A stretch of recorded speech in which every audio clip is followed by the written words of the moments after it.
Hello students, this is our last lecture for this semester. We were in the discussion of markets and we have already covered perfect competition and monopoly. While these two market structures are different in important dimensions, they have one thing in common, and it is that in both market structures, firm takes its decision independent of any other firms. That is to say that neither of the firm's decision has any implication for any other firms in the industry, nor the firm's behavior could be influenced by the decisions taken by any other firms in the industry. In case of monopoly, the reason is obvious. That is, it is the only firm in the industry. In case of perfect competition, on the other hand, the firm is so insignificant a part of the industry that its decision cannot affect other firms, nor it can be affected by the conduct of the other firms. Oligopoly, on the other hand, is a market structure where there are only few firms, and a firm's size may be large to the extent that its conduct could have a bearing upon the payoffs of the other firms. For this reason, there exists a type of mutual interdependence between the firms in the industry.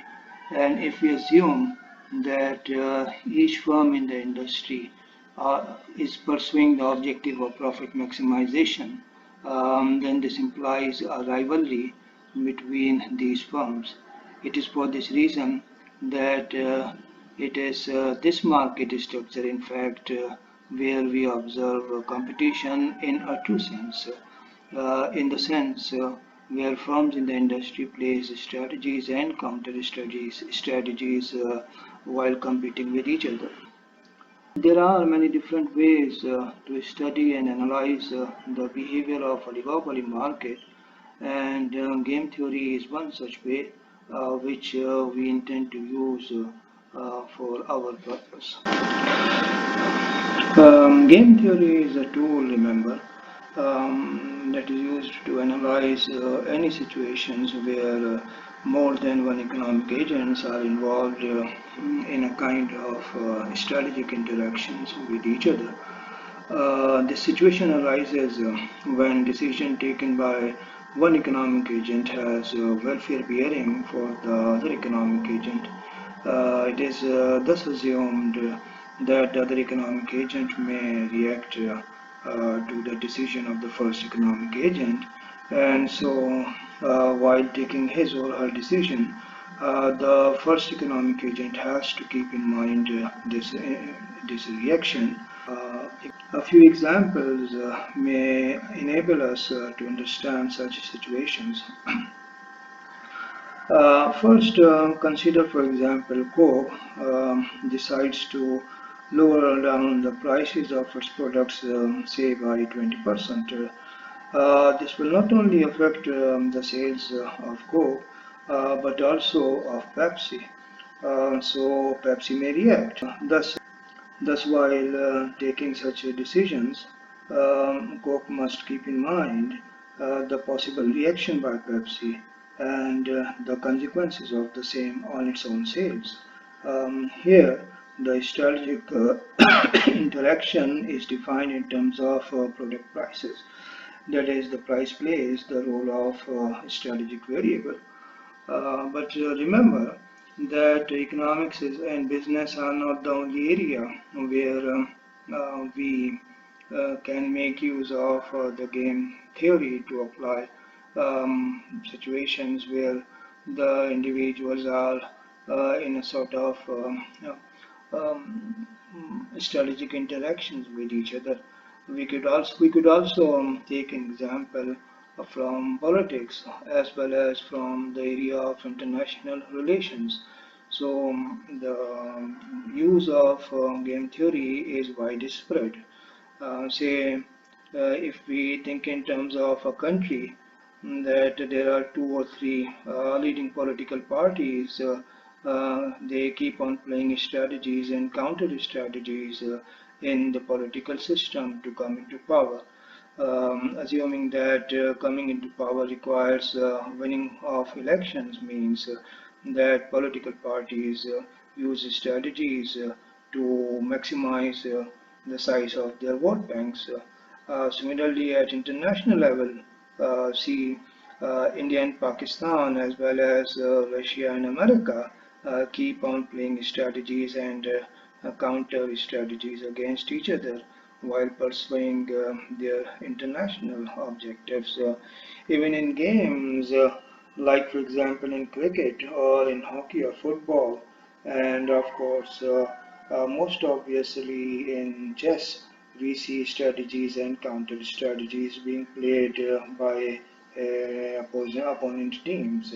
All these are the instances that could be analyzed using the tools of game theory for making predictions about the conduct of the players involved.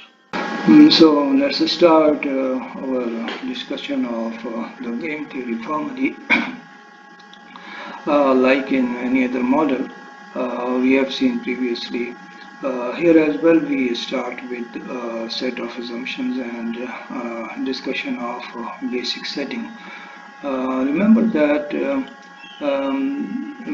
in every decision making model that we have discussed previously, and even in this model as well, the assumption of rationality is something which is playing the most important role.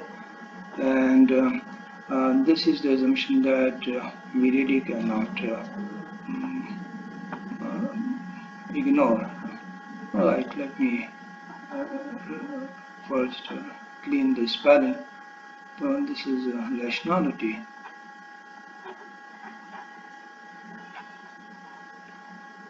So this is the basic assumption. It was the assumption in the consumer theory, it was the assumption in the production theory as well, and in each of these theories that we saw, we learned that the economic agent was having some objective, and that in the pursuance of that objective, the economic agent actually was acting rationally, that is, was doing everything which would ensure the getting of that objective.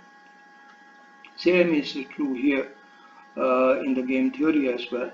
We assume that the economic agent are rational because there are more than one economic agents now are involved which are in strategic interaction with each other. So rationality actually has a particular meaning.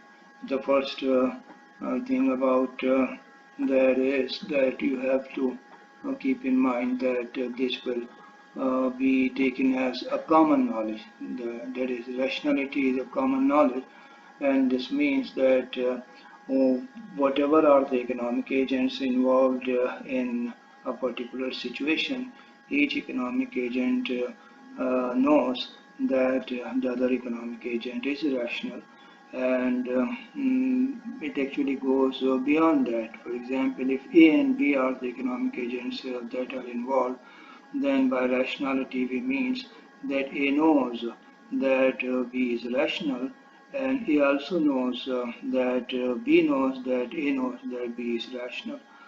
Similarly, B knows that A is rational, and B also knows that A knows that B knows that A is rational. This means that A knows that B will actually act rationally, and that B knows about this conjecture of A. And this is to say that rationality actually is a common knowledge.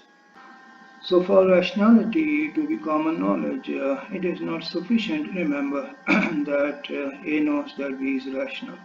In fact, it also requires that B knows that how A thinks about his or her rationality.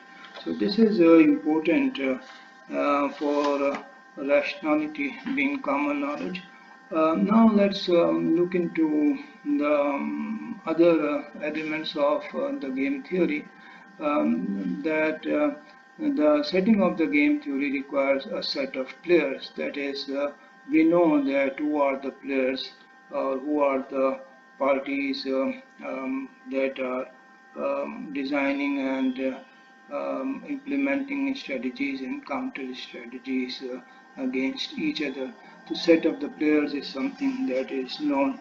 Then we have the rules of the game, which is actually the second element of the game theory. And by rules of the game, we mean that who moves first and who moves later, or is it that both players will be moving simultaneously? So this is something that is defined, and then side by side we also define that what strategies are available to any player, so that every player knows his or her strategy, but more than that, also knows the strategies that are available to the other players in the game. And then we have this set of payoff function, which means that we know the payoffs that are associated with any of the strategies. So every player knows that what payoff he or she is going to get from a particular strategy. Not only that, but also that he knows or she knows that what are the payoffs that are associated with the strategies of the other players. So just to say the same thing in other words, every player knows his or her own payoffs connected to respective strategies, and also knows the payoffs to the other players for their corresponding strategies. So that is something that is like defining the set of payoff. These payoffs might be in terms of some scalar quantity, for example, utility, or for example, profit, or anything else which is acting as an index of measuring the payoffs to the individuals playing the game in question. Now, given this setting, remember that games can be classified in different ways.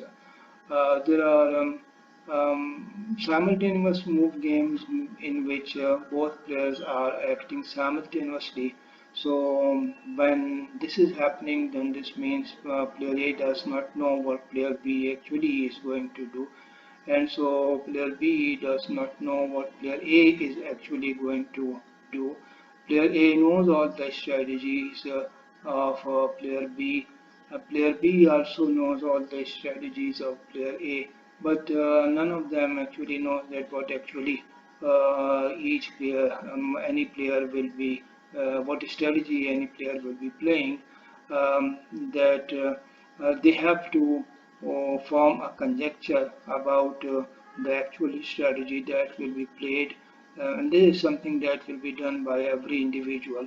But then see that in order to form this conjecture, they will keep on believing that the other player will be acting rationally, and so they will be thinking as like if the other player is acting rationally, what strategy he or she might probably picking up, and then given that, then the player will decide about his or her own strategies.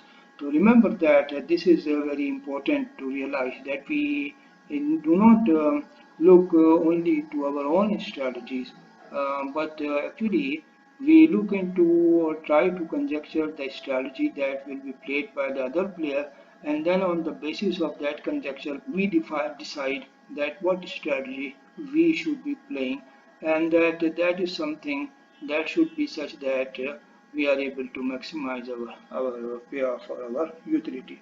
So every player actually form a conjecture first that how the other player, or say what strategy will be played by the other player, and on the basis of that conjecture the player decides that what strategy he or she should be playing to maximize his or her own payoffs. So that is something that is like simultaneous move game means individuals are moving simultaneously. Sequential move game where one person moves first and then the second person has the opportunity to observe the move of the first person and knowing what strategy has been adopted by the first person. Now the second person actually will be making his or her own move. Like I said earlier, that if Coke decides to cut the prices of its product by 20%, then this means that if Coke has implemented this action, so the strategy has been exposed, and so Coke has played his strategy, and then watching this strategy, now the other player, Pepsi, can decide that what Pepsi should be doing in turn to this strategy that has been played by player by the player Coke. Similarly, you see that the same sort of thing is happening in the chess game, where one person has made his or her own move, and then after observing that move, the other person decides about his or her move. So this is something that is happening in the sequential game. Then remember that games can be classified as a one-shot game or repeated game. A one-shot game is the game that is to be played only once, and repeated games means that the player will keep on getting turns. Like for example, first player A played his took his move, and then the player B took his move, and then again player A will be playing like the cricket test match. If you are able to understand that first inning is played by team A, and then the first inning is played by team B, and then there is a second chance, a second inning that is to be played by team A, and so on. So sequential games are, sorry, repeated games are where games are played more than one time. And we will start our discussion with this one-shot simultaneous move game, because that is something that is most easy to understand and comprehend. In fact, the concepts of games involved. Remember that games can be presented in many different ways. In two-person games, the easiest way of representing a game is to use a sort of matrix which I have shown here, where there are, see that two players involved, and I have named them as a row player and a column player. And see that then what we are saying is that as far as the row players is concerned, the strategies that are available to the row player is like they are like R1 and R2, and that strategies that are available to the column player are C1 and C2.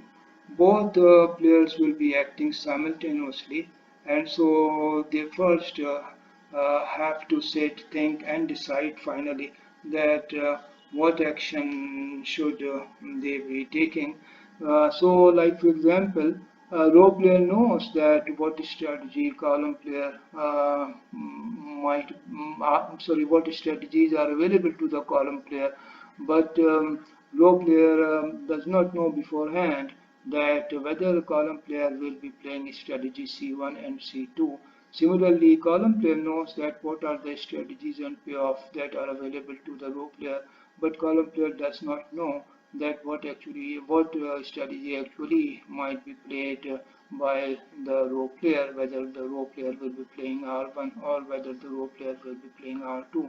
And see that in this situation, each player actually will be forming a conjecture about which strategy will be played by the opponent player, and on the basis of that conjecture, then the first player actually will decide that what he or she should be doing. So R will be conjecturing about what C might be doing, and then on the basis of that conjecture, R will decide that what he or she should be doing. Should he be or she be playing R1 or R2?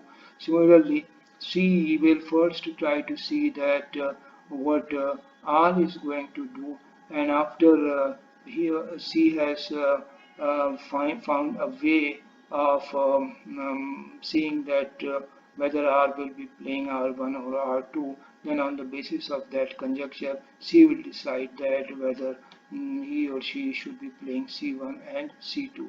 So see that the first thing that you should be able to see here in this graph is, sorry, in this table or matrix, in fact, is that I have put down the strategies of for both the players. So R1 and R2 are the strategies for the row player, and C1 and C2 are the strategies for the column player. Very easy way of representing a game, and in each cell see that the first element here actually is giving you the payoff to the row player, and second element is giving you the payoff to the column player. So if it so happens that both R1 and both R and C ends up playing R1 and C1 simultaneously, then this means that payoff to row player will be 10, and that payoff to the column player will be equal to 10. This might be utility, this might be profit in millions, for example, and so on. But then see that this column, sorry, this cell, first row and second column actually is telling you that if when R is playing R1 and C plays C2, then the payoff to the row player is 3, and the payoff to the column player is 12, and so on. So these are the cells, and remember that in each cell the first element is the payoff to the row player, and the second element is the payoff to the column player. Then keep in mind also that it is not necessary that these payoffs are all positive. There is also positive. There is also possibility that payoffs for any person or both the person might be negative. And if that is the case, then this means that it might be representing a sort of loss or disutility, and maximization of payoff will actually involve the minimization of this loss or minimization of the negative values. So that is something that you keep in mind as well. So this is a typical way of presenting a simultaneous move game for two individuals, where we have in the column the strategies of the column player, and in rows the strategies of row player. Now see one more thing, and it is that there are four possibilities, and it is that if row player is playing R1 and column player plays C1, and the second possibility is that when row player is playing R1, column player is playing C2, then the other possibility is that the column player is playing R2 and row player is playing strategy C1, and so on. So see that there are four possible combinations of these strategies, and each combination actually goes by the name of strategy profile. So this is one strategy profile, this is a second strategy profile, and this is the third strategy profile, and so on. So there is something that is one term that is actually a lot used in the discussion of the game theory. Now the question is how to solve this game, and this is something that we will learn now using this simple example. So let me first erase this mess so that we can see the things more clearly here. Okay, now let's start from the point of view of R1 and see that how R1 makes his or her conjunction. Sorry, R, role player. So we start thinking in terms of role player and then see that how role player will be taking his or her decision that what strategy he or she should be playing. Our player starts with kind of conjecture, wants to see that whether C will play C1 or whether C will play C2. To see that this is how the reasoning goes on.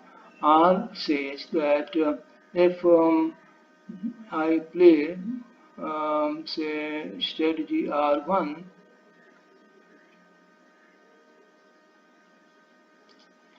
If I play strategy R1, then what is going to be the action of player 2?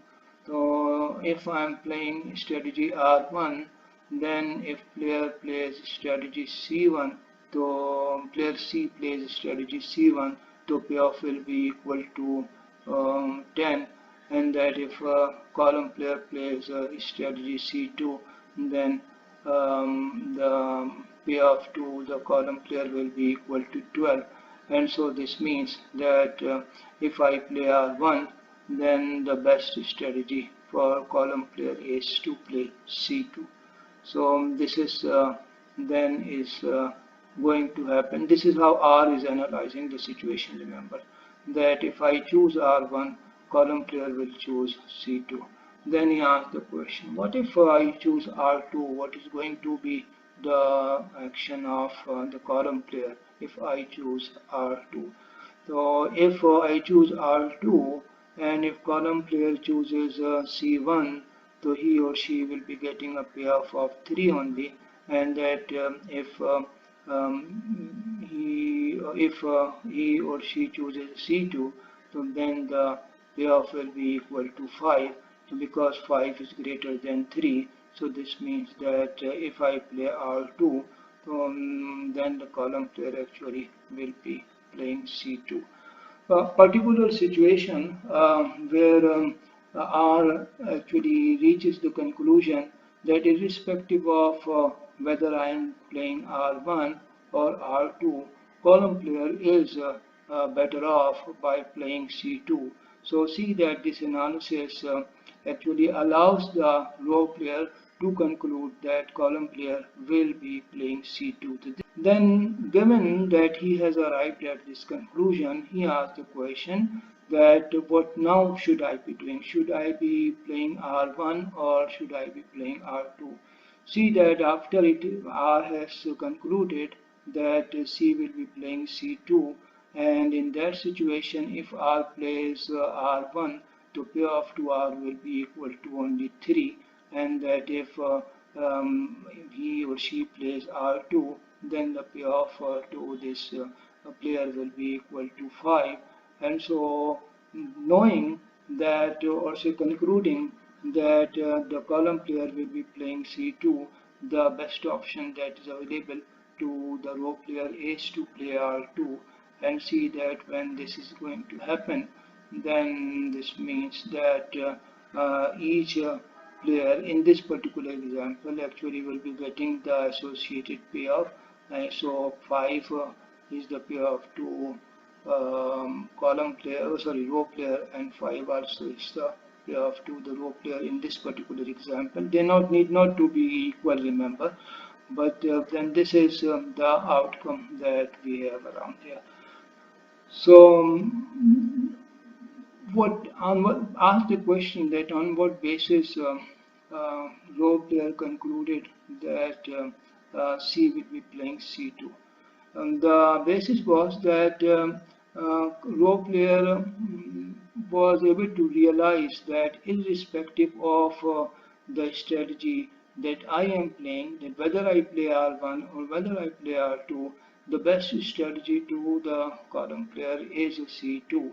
And so in a way, then we say that action c2 for column player actually dominates action c1, so that if strategy c2 is available, there is no reason for the column player to choose strategy c1. With c2, column player will actually be able to do better irrespective of what strategy the row player is playing. And it is in this sense that c2 is known as the dominant strategy, and c1 actually is known as the dominated strategy.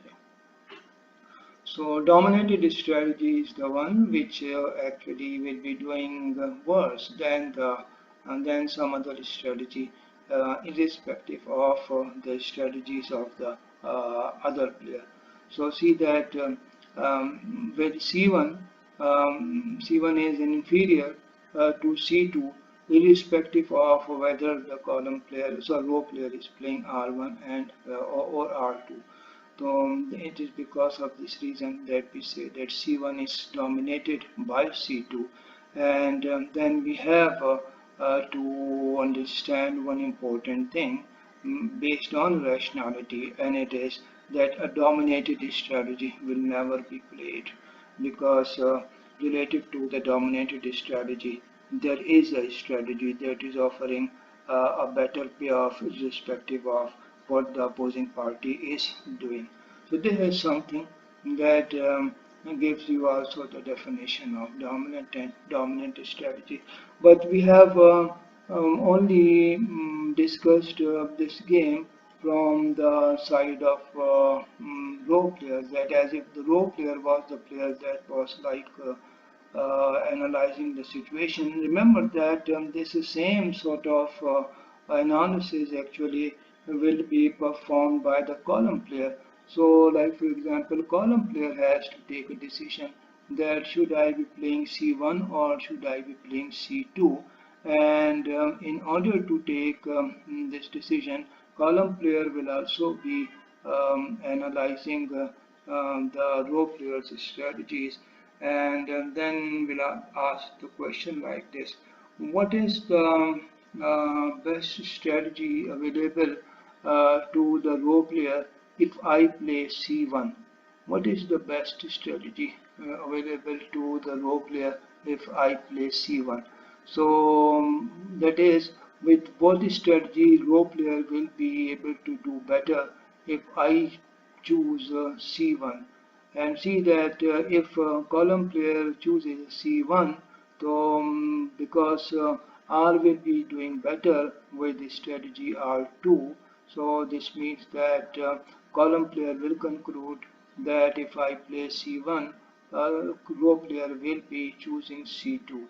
So this is something, that is one conclusion that he or she has drawn.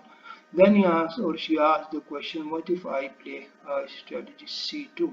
If I play strategy c2, then see that column player is worse off by playing r1, because playing r1, row player will be worse off playing r1, because with r1, row player will be getting only a payoff only of 3 units, and playing r2, the row player will be getting a payoff of 5 units. So see that column player concludes that R2 is a better strategy for the row player, irrespective of whether I play C1 and C2. So on the basis of this conclusion, or see this analysis, column player arrives at the conclusion that row player will be playing strategy R2, and then on the basis of this conclusion, column player has to ask the question, what should I be doing now? Expected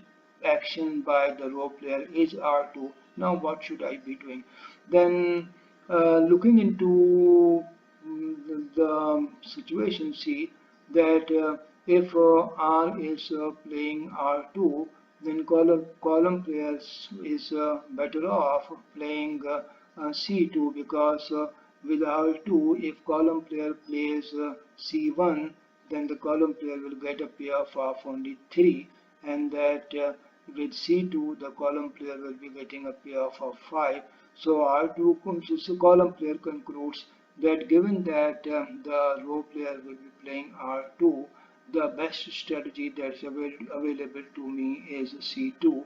And so see that if we assume that the two individuals will be acting rationally, and that rationality is a common knowledge, to whether we are analyzing this game from the point of view of the row player or from the point of view of the column player, we will be able to arrive at a particular strategy profile which will be describing the equilibrium of the game. So, and this particular equilibrium actually is known as the dominant strategy equilibrium, because each of the player was playing his or her dominant strategy, was rejecting to play the dominated strategy and was playing the dominant strategy. So, dominant strategy equilibrium. So this is what that is true strategy equilibrium.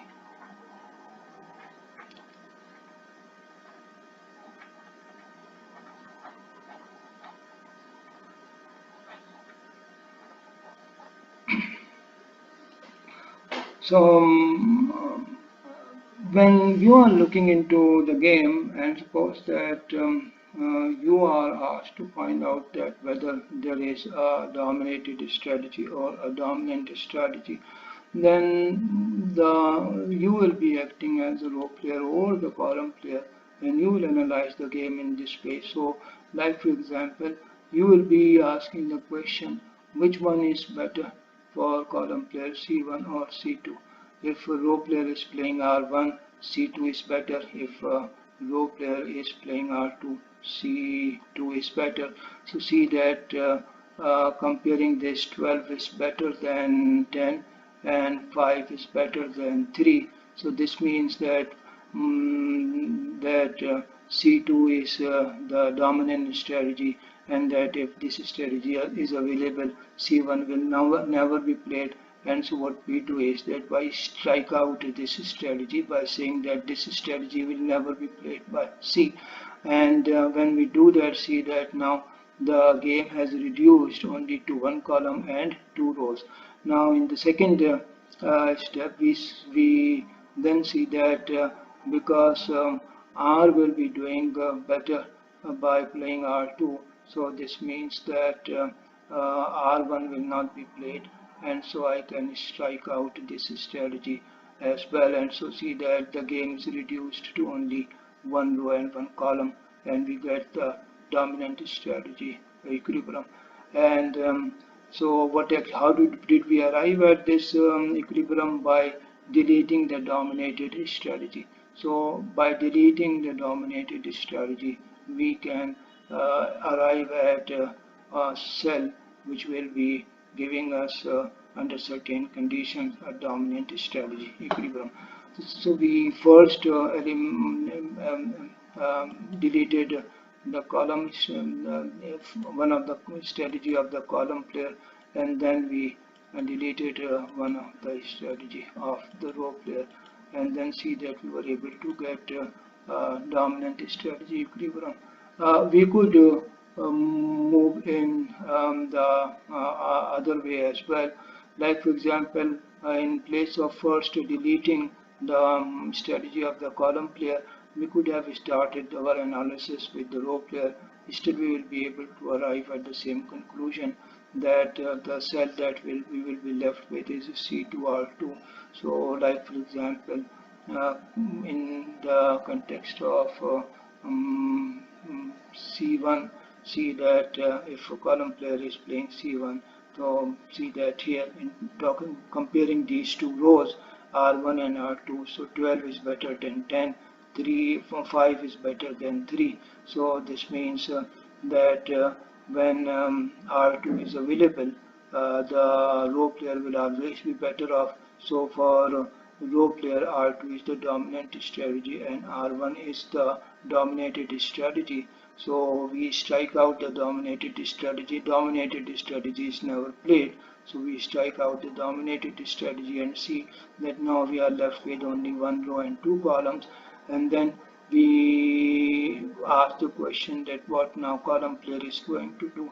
So C1 is one strategy that is available to the column, C2 is the other strategy available to the column, and see that we strike out the strategy for the column player with lower payoff, and then we are left with this dominant strategy equilibrium. Let's look into another example which is here just for the sake of practice. See that here we have three strategies for the row player R1, R2 and R3, three strategies for the column player C1, C2 and C3.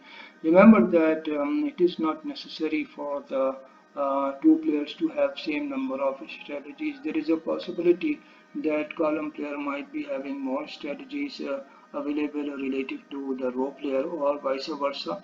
But the basic elements of games remains the same, and if we are able to find out some of dominated strategies, we can delete them and we can make the game more simple to see that what actually is going to be the outcome of the game in question.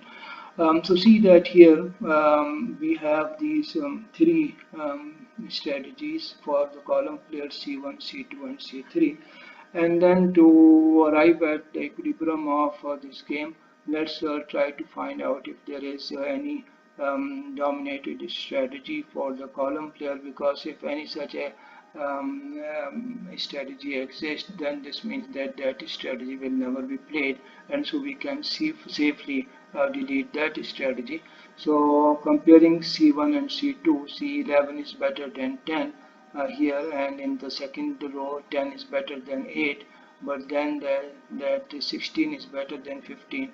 So C2 do not completely dominates C1 for the reason that with R3 C2 is having a value lower than C1, so we are really not going to delete C1 or some after comparison of C1 with C2. Then we compare, like for example, the strategies C2 and C3, and then we find that 10 is better than 11 if R is R1.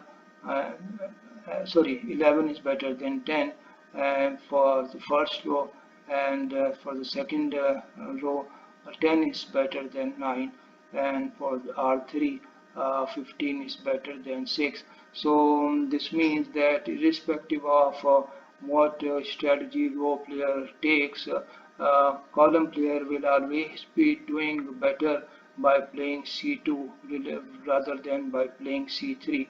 So comparing C2 and C3 strategies, we know that if C2 is available, C3 will never be played. So there is no rationality, no rational ground for playing C3. So we can delete this strategy, column player strategy out. And when we do that, see that we are left with only two strategies for column player, and we have three strategies for the row player. Then we asking the question, can we find out any dominated strategies for the row player? To see that when we start comparing R1 and R2, so given C1, 20 is better than 11, but 10 is better than 8. So we cannot say that R1 dominates C2 or vice versa. Then we compare, like for example, R3 with R1. When we when we are comparing, yes, 20 is better than 11, 8 is worse than 10. So C1 and C2, comparing C1 and C2, we really find that nobody dominates, none of the two strategies dominate each other. And then comparing R3 with R1, so see that 20 is better than 6. So and similarly, but here we have 8 worse than 9. So comparing R1 and R3, we can say that R1B will be doing better if C is playing C1, but R3 will be doing better if C is playing C2. So C1 and C2 do not see this type of dominance as well. Then we compare R2, R3, the final comparison, and see that in this case we find that 11 is better than 6 and that 10 is better than 9. So this means that if R2 is available, given that C3 will never be played, if R2 is available, R3 will never be played, so we can strike R3 out and see that this was the dominated strategy now for row player, given that we had striked out C3. Now when we have done that, see that now the game has been reduced to 2 into 2 matrix. Previously it was a 3 into 3 matrix. Now again it's asked the question, okay, what is going to happen now? Can we still find out any dominant or dominated strategies? To see that, now when we compare columns strategies, to see C2 is better than C1 for R1 because 11 is greater than 10, and similarly for R2 we have this 10 greater than 8. So this means that if this is the game that is now reduced to, the column player will be able to do better by playing C2 rather than by playing C1 because every pair of strategy C2 is greater than the payoff associated with the strategy C1. So C1 is dominated by C2. Then this means that in this second round we will end up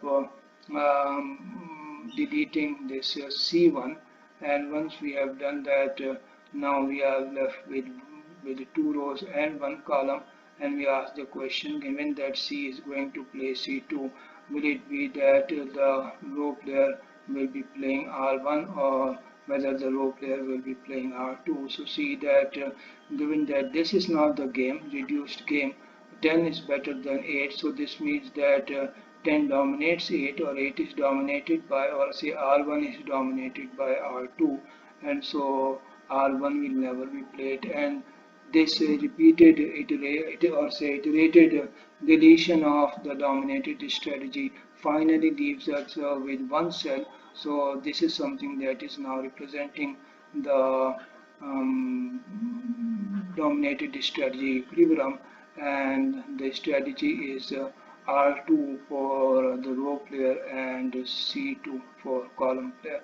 So this is the way of analyzing this game, but I want to assert on one more aspect of this same example. I constructed this example actually to ensure you that you are able to understand that particular concept very clearly, a conclusion that we will be arriving at shortly. We had started our iterative deletion of the dominated strategies starting with column. Suppose that we start with row and try to find out if there is a strategy of row that is dominated by some other strategy. So comparing, like for example, R1 and R2, see that 20 is better than 11, but 8 is worse than 10, so this is not happening in the comparison of R1 and R2. Then we compare R1 and R3 to find out that 20 is better than 6, but then 8 is worse than 9, so this means that this will also not do good. And then we compare, like for example, R2 and R3, and when we compare R2 and R3 we find that 11 is better than 6 if C1 is played, 10 is better than 9 if C2 is played, 16 is better than 15 if C3 is played. So this means that R3 always do better than R3. So R2 always does better than R3, and so given that R2 is available, R3 will never be played, and because it will never be played, so we can delete this strategy from the strategies available to uh, the row player. Then we start analyzing in the same manner for column player, and when we do that, so we see that comparing C1 and C2, we find see that 11 is better than 10 and 10 is better than 8. So irrespective of which strategy um, row player chooses, column player is better off by playing with C2. So this means that when C2 is available, C1 will never be played. So we can strike out C1 as far as the column player is concerned. Now we move into the second round of the iterated deletion, and in order to do that, we now again go back to what for example the row player is going to do. So as far as the row player is concerned, see that in the case of the row player, 10 is better than 8, 16 is better than 14. So this means that when R2 is available, then R1 will never be played. But side by side, also see that comparing C2 and C3 now in this reduced game, 11 is better than 10 and 10 is better than 9. So either you can strike out R1 or you can strike out C3, whatever you choose. So suppose that we have voted for deleting the strategy R2, R1, because 10 is better than 8 and 16 is better than 14. When we do that, so we are left with one row R2 and two columns C2 and C3, and then we ask the question what strategy column player is going to pick, because rationality demands that the payoff is to be maximized, because 10 is better than 9. So this means that column player is going to pick C2. So C3 is now dominated by C2, and so we strike it out, and again we are able to get payoff of 10 and 10, and strategy profile that is actually played remains R2 C2. So what is the lesson that we are able to get from here? That that the order of deletion of the dominated strategy does not matter. Whether you start deleting the column strategies and first and then row strategies later, or you start by deleting the row strategies first and then the column strategies later, the equilibrium, the dominant strategy equilibrium will remain same. So this is something that is an important conclusion that you need to keep in mind. In these two examples, payoffs are in discrete form. Say, for example, if you look here, the payoff of the row player is either 20 or 11 or 6.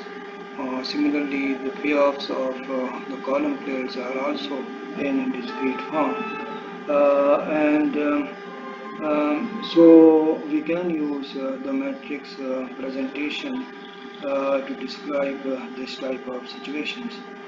It is also a possibility for the payoff to be defined in terms of some continuous function. And in fact, in economics, this is a common occurrence. Then we have the question that how can we arrive at the dominant strategy equilibrium, assuming that it exists. We will see this aspect using an oligopoly model known as Carnot oligopoly model. This model of oligopoly assumes that firms compete with each other in terms of quantity of production, and for this reason it is also known as the quantity competition. Now what we are actually saying is that how many units to produce define the strategic variable for each of the firm participating in this type of oligopoly game. We first will look into the traditional solution of the Carnot oligopoly model, and then we'll show that how the resulting equilibrium in the market is a dominant strategy equilibrium. To do that, we first make some simplifying assumptions. See that these assumptions are as follows. The first assumption is that there are two firms, that these firms are identical in all respects, so their cost functions are same, and they are not different in any respect. Then we have this second assumption about market demand. For simplicity, we have assumed linear inverse demand curve. So this P equal to alpha minus beta Q, where Q actually is the industry output. And remember that as far as the industry output is concerned, it is made up of the output of firm 1 and output of firm 2. So this is your industry output. So this means that here firm 1's output is Q1, so this one subscript will be representing the units being produced by firm 1, and this subscript 2 will be representing the units being produced by firm 2. Then we have this constant average cost, and because average is constant, then this means average must be equal to marginal. So I have average cost is equal to C, because constant, so it must be equal to marginal cost. And this is something that we have around here. Now see that we first look into firm 1's profit function to solve the problem. Firm 1's profit function, pi 1, is the profit that could be earned by firm 1, and it is equal to the price times quantity that firm 1 is producing. So let me write it here separately, that pi 1 actually is equal to the price of output multiplied by the units of output being produced by firm 1 minus the cost, total cost, and this is equal to CQ1. Because average cost is constant, now average cost multiplied by output actually is equal to total cost. So this is something that we know from our basic knowledge in cost theory. Then this means that we have average cost equal to C, and then the total cost will become equal to C times Q, average cost or cost per unit. And see then that this is total revenue of firm 1, and this is total cost for firm 1, and then we need to take the derivative of this equation and equate it to 0. When we take the derivative, this will become marginal revenue and this will become marginal cost, and when we are saying that this becomes equal to 0, so if we take this minus marginal cost on the other side, so this means that this will become equal to plus, and so we actually will be having a condition that marginal revenue equals to marginal cost, and we know that this is the profit maximizing condition. So this is something that we know, and see that as far as P is concerned, P is given here. P is equal to alpha minus beta times Q. So alpha minus beta times Q actually is your P, and then we multiply it by Q1, and when we do that we are able to get the total revenue for firm 1 minus C times Q1 actually is the total cost. So we have the profit equation, total revenue minus total cost for firm 1, and in the next line, in place of Q, we have inserted the value of Q, which is equal to Q1 plus Q2, given here that industry output is equal to the units being produced by firm 1 plus units being produced by firm 2. And then in the next step I have multiplied this term to get alpha q1 minus beta q1 square minus plus minus beta q1 q2 and all this minus cq1, and this is something that is like a modified profit equation. And then we take the derivative after the simplification. We take the derivative of the profit equation with respect to q1, and this is something that gives us this expression. So the derivative of profit equation we equate it to 0 and solve for q1, and this is the quantity q1 that is being produced. And see that this q1 actually is a function of q2. So let me write it down a little bit more clearly.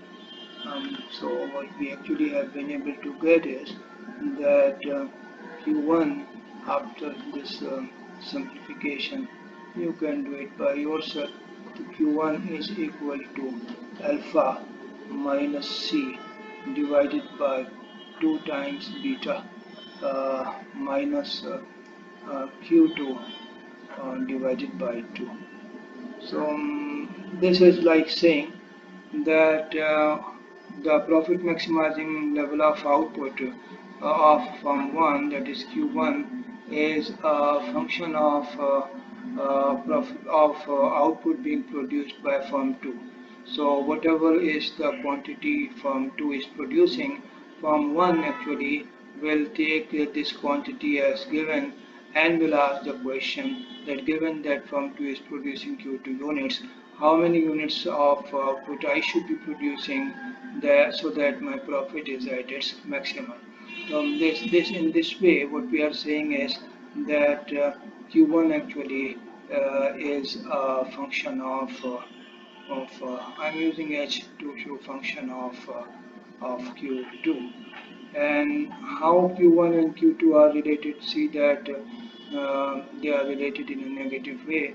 This is something that is defining the intercept of this equation, and that the slope is equal to minus half.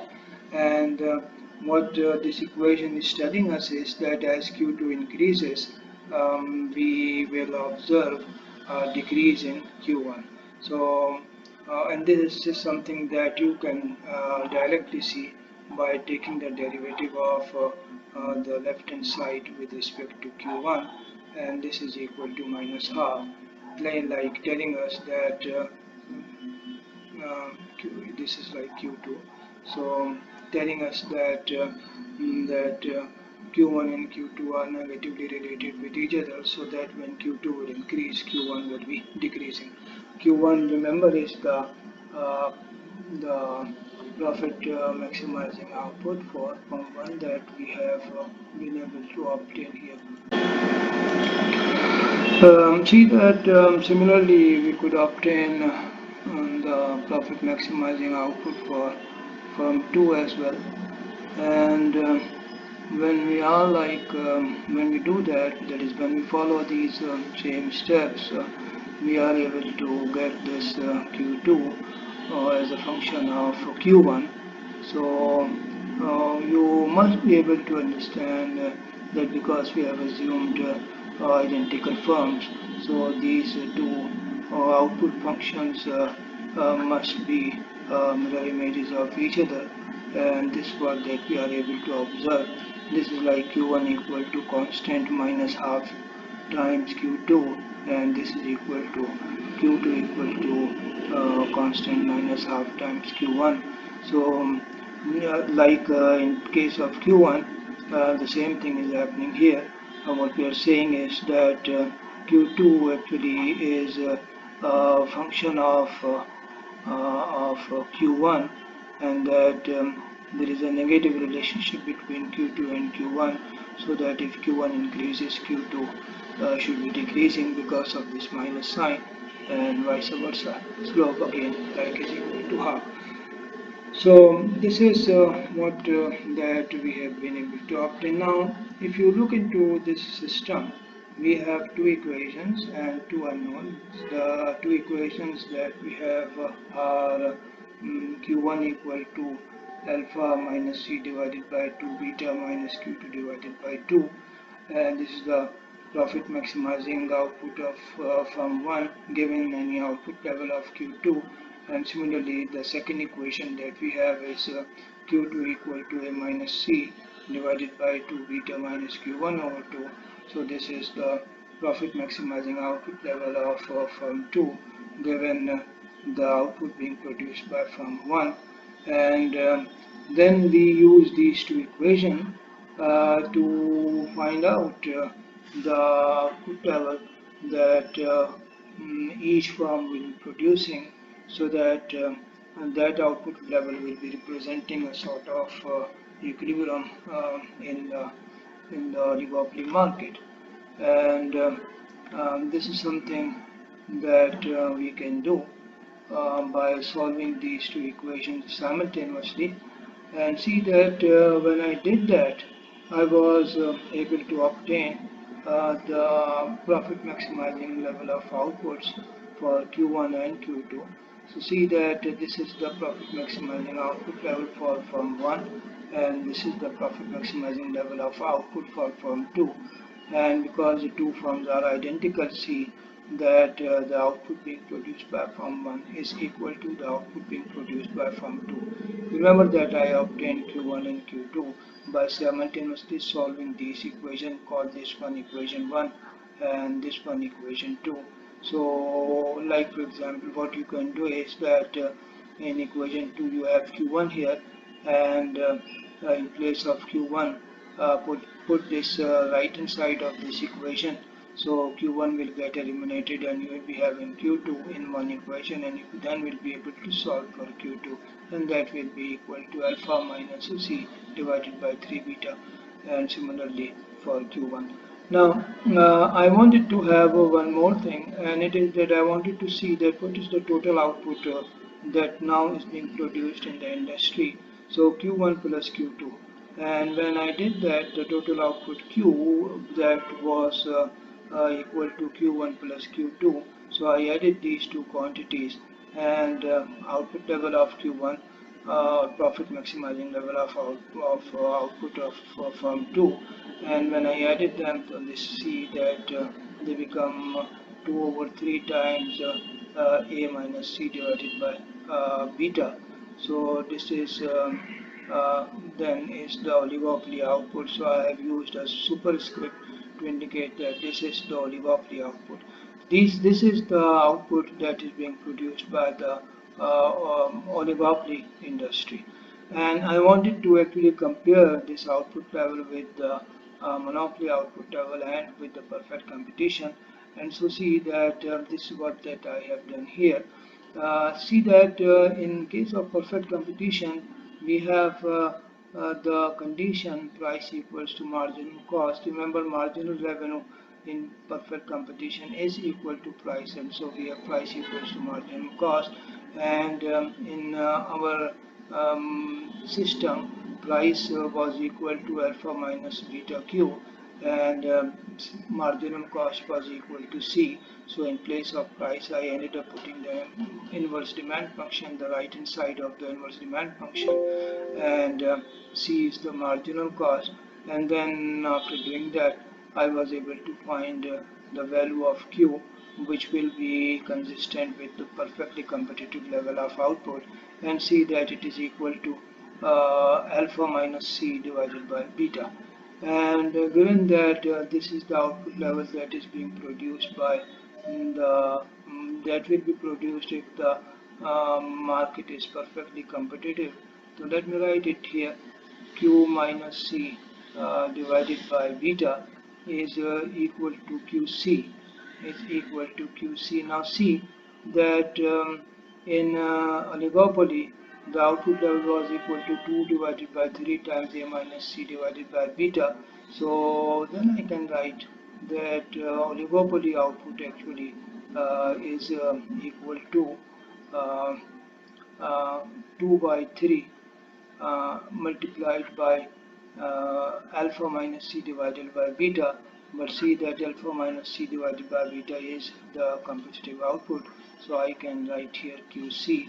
So what we are saying is that the oligopoly industry is producing an output level which is two-thirds of the output level of a perfectly competitive market. So it is less than the perfectly competitive output level.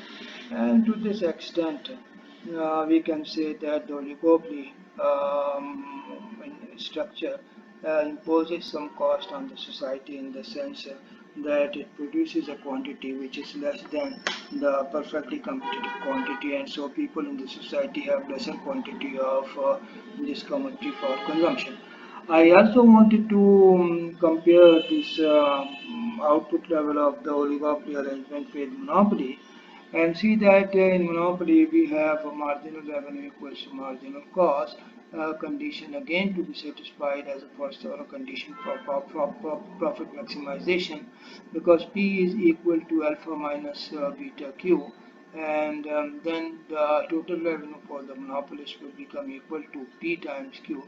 So this is your total revenue, and then we have marginal revenue, which is the derivative of the total revenue with respect to output. So see that first we found out the total revenue, and after the total revenue was obtained, so see that this becomes the equation of the total revenue. When I multiply it, so I get alpha q minus beta q square. So this is the total revenue for the monopolist, and that when I take the derivative of this total revenue with respect to output, this is marginal revenue, and so see the derivative here is alpha times minus 2 beta q, and then we need to equate it to the marginal cost.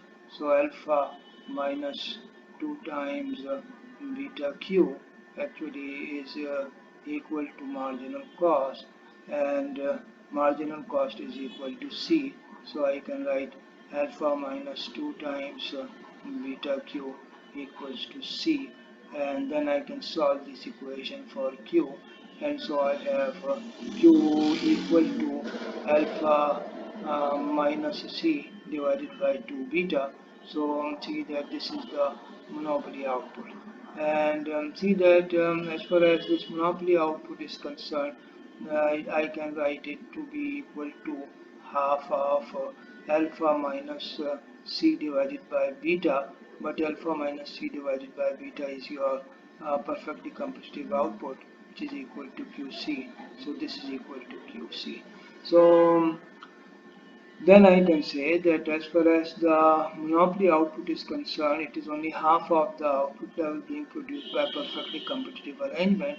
So monopoly output level is less than the oligopoly output level, and oligopoly output level is less than the perfectly competitive. So output level, so QM actually is the lowest amount of output that will be produced, and this will be happening if the um, the arrangement is a monopoly arrangement, and if the arrangement market arrangement is characterized by oligopoly, you will see that in the conditions, certain conditions, the industry output will be equal to two-thirds of the perfectly competitive outcome. So of course, then we can conclude that a perfectly competitive outcome is the best outcome, and in this particular situation, the oligopoly outcome is a little bit inferior to the perfectly competitive outcome, but it is better than the monopoly outcome. As far as the monopoly outcome is concerned, of course, monopoly outcome is worse than um, than the oligopoly outcome. We now take the task of showing that the game theory also predicts same equilibrium output levels for firm 1 and for firm 2 under Carnot setting. To do that, we have to write down the strategies for each firm. See that strategies for each firm here are defined by the reaction functions, and that this is the reaction function for firm 1, and this is the reaction function for firm 2. Recall that we had obtained this equation by satisfying the profit maximizing conditions. To understand these concepts, let us start with equation 2 here, which is like saying that Q2 is equal to alpha minus C divided by 2 beta minus Q1 divided by 2. Because this equation was obtained by satisfying the profit maximizing problem, therefore this equation gives the profit maximizing level of output for firm 2 for any level of output being produced by firm 1. Because Q1 and Q2 are strategic variables in this problem, this implies that the left hand side of this equation is the output strategy of firm 2. That is, in this equation, if we insert any value of Q1 here, for example, we will be getting Q2, which will be profit maximizing, and this is like saying that then to every Q1 there is a corresponding Q2 strategy that could be adopted by firm 2. Of course, there are infinite possible of output strategies available to firm 1. So Q1 could be anything, and this means that Q2 could also be anything corresponding to the value, any value of Q1. See that we have graphed this equation here with Q2 plotted along the vertical axis and Q1 plotted along the horizontal axis. If in this equation we put Q1 equal to 0, then Q2 turns out to be equal to alpha minus C divided by 2 beta. That is, if firm 1 is not producing any output level, then the best strategy for firm 2 is to produce a level of output which is equal to alpha minus C divided by 2 beta.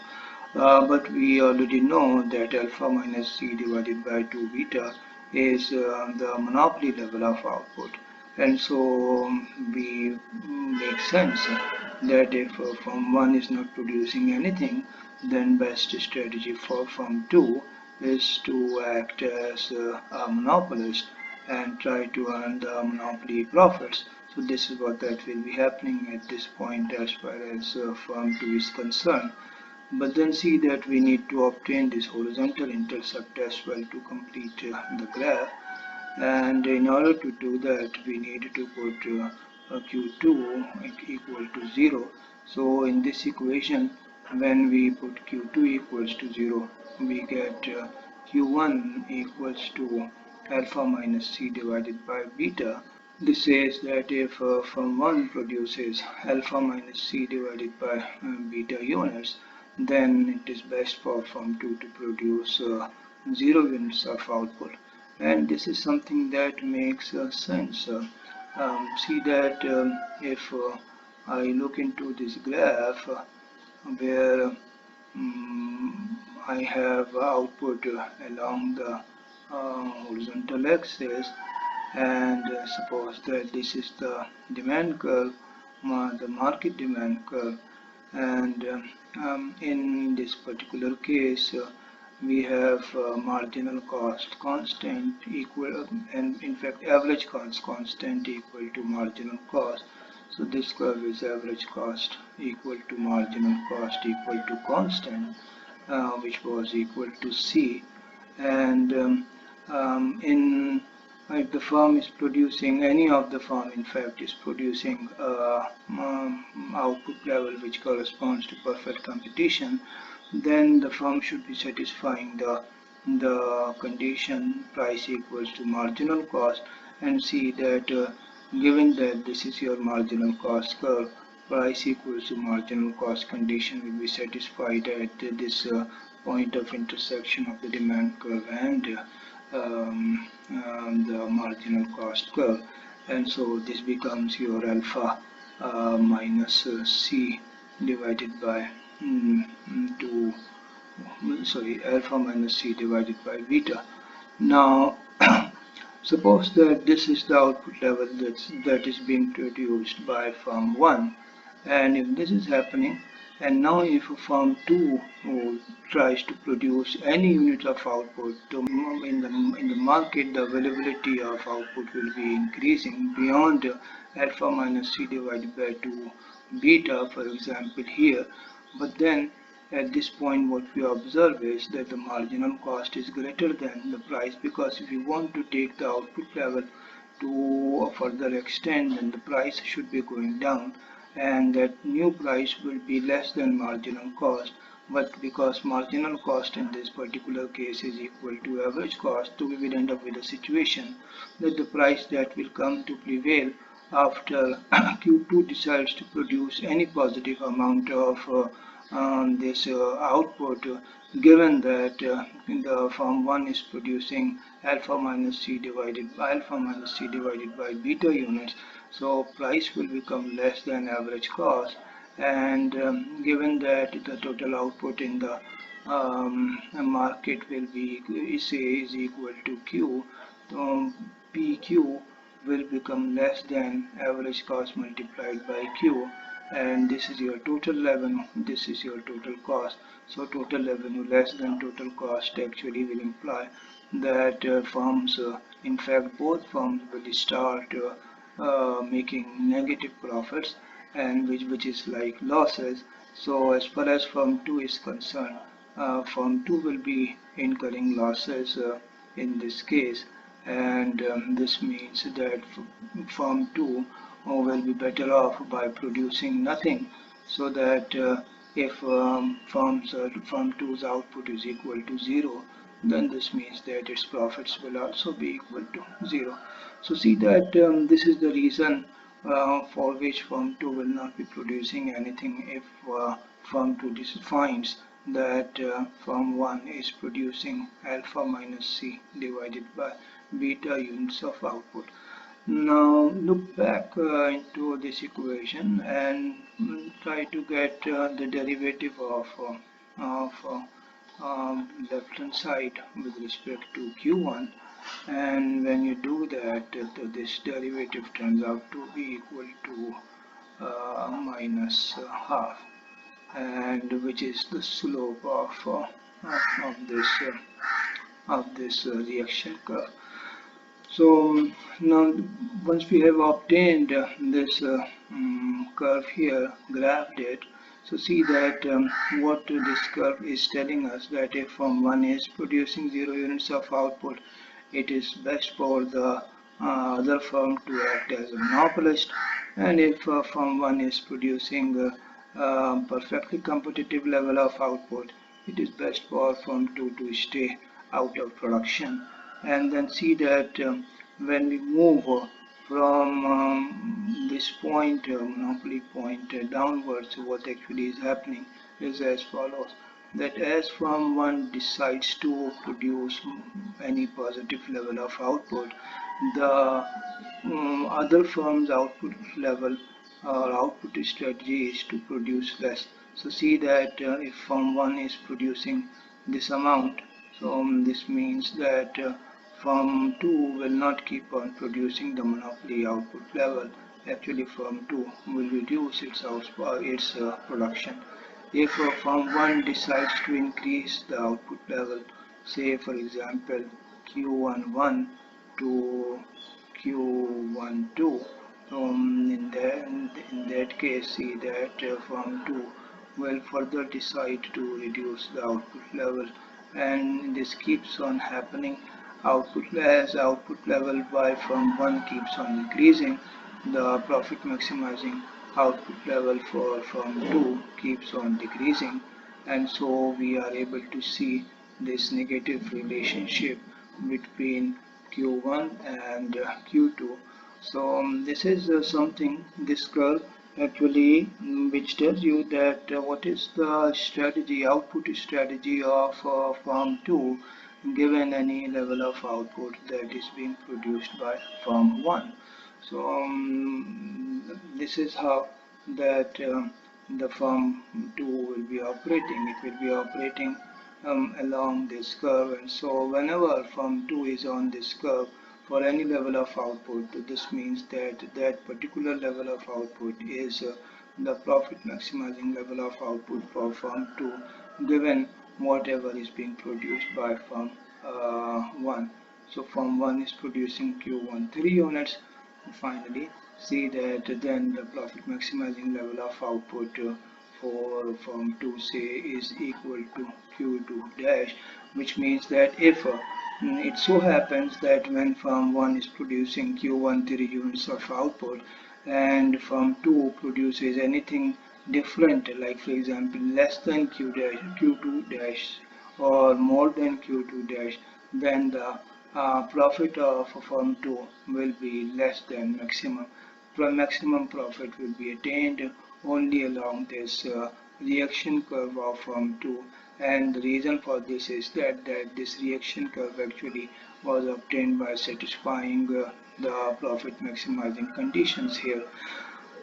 Similarly, see that we have plotted the reaction curve for firm 1 as well, and this is like saying that what is the output strategy of firm 1 given that firm 2 is producing Q2. And if we plot this graph as well, using these same horizontal and vertical axes as Q1 and Q2. So let me do it here, Q1 here and Q2 here, so that you are able to get an idea. So when I put say Q2 equal to 0, that is when firm 2 is not producing anything, then it is best for the for firm 1 to produce monopoly output level to act as a monopoly, so that the firm will be able to earn monopoly profit. So if firm 2 is producing Q2 units and 0 units, then the firm 1 should be producing a monopoly output level. Similarly, if firm 2 decides to produce a perfectly competitive output level, then this means that firm 1 should not be producing anything. So if firm 2's output level is equal to alpha minus C divided by beta, this means that firm 1 should not be producing anything. So firm will either will not be producing anything, and this will be happening when firm 2 produces a perfectly competitive output level, and firm 1 will produce alpha minus C divided by 2 beta, that is monopoly output level, and this will be happening if firm 2 is producing 0 units of output. And so see that we are able to get this reaction curve for firm 1 as well. And then once we have obtained these reaction curves, we can plot them on the same graph like this: reaction curve for firm 1 and reaction curve for firm 2. And this is something that we have done in this graph. This is a 45-degree line which I have drawn just for reference, has nothing to do with this model, and so it is only like kind of reference line. See that this is the reaction curve for firm 1, and this is the reaction curve for firm 2, and see also that this is the point where firm 1 will be producing 0 units of output. So I have Q2 here. Firm 1 is producing 0 units of output, and this is happening because firm 2 is producing level of output which corresponds to the perfectly competitive output level, and so firm 1 has no incentive to produce any units. And similarly here we have, let me see that this is the monopoly output level for firm 2, and similarly this is the monopoly output level for firm 2, and this is where firm 1 actually is producing alpha minus C divided by beta. So firm 1's output level is perfectly competitive. I am now going to erase these ratios, and in place of these ratios I will rather use symbols so that we have little mess only. So see that if I do it like this, so this is your Q2M. I'm saying that this is when firm 2 is producing monopoly level of output. This is a little bit easy to see. Similarly, this is when firm 1 is producing profit monopoly output level, which is Q1M, and similarly this is something which at which firm 1 is firm 2 rather firm 1 rather is producing perfectly competitive output level, so I am calling it Q1C when firm 1 decides to produce a level of output which corresponds to perfectly competitive output level. Similarly, here we have Q2C, that if firm 2 decides to produce a perfectly competitive output level, then firm 1 will produce 0 units of output. And then see that these are the Q2M. This is oligopoly output level being produced by firm 2, so Q02, and similarly this is oligopoly output level being produced by firm 1, so let's call it Q1 naught. And we know that because of the assumptions that we made, these two output levels are equal. So when you are drawing this graph, make sure that this line actually is passing in a way that it has an angle of 45 degree, because 45-degree angle actually means that any point on this line or ray actually is equidistant from vertical and horizontal axis. Because two firms are identical, this means that at this intersection point the horizontal distance must be equal to vertical distance. So for this reason I had drawn this line for reference only. Now is the time when we ask the question that how do we now use the game theory, and this is now that we are going to do. We will be using the concepts of dominant strategy equilibrium to see that the game theoretic approach will be implying that the firms will be producing oligopoly output level which is equal to actually to 1 by 3. So like this firm will be producing 1 by 3 times Q 2C, one third of the perfectly competitive output level. Similarly is true for firm 1 as well.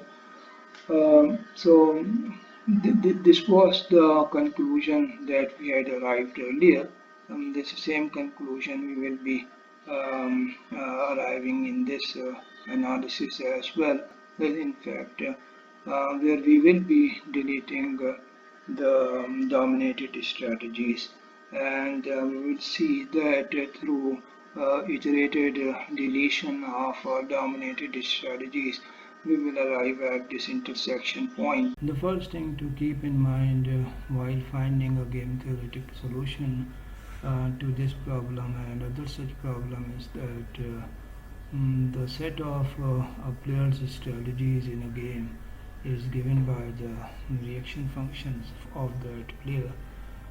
For example, from one's reaction function outlines output strategies of firm 1 for any given output of firm 2, and similarly firm 2's reaction function describes the possible strategies for firm 2 given the output being produced by firm 1.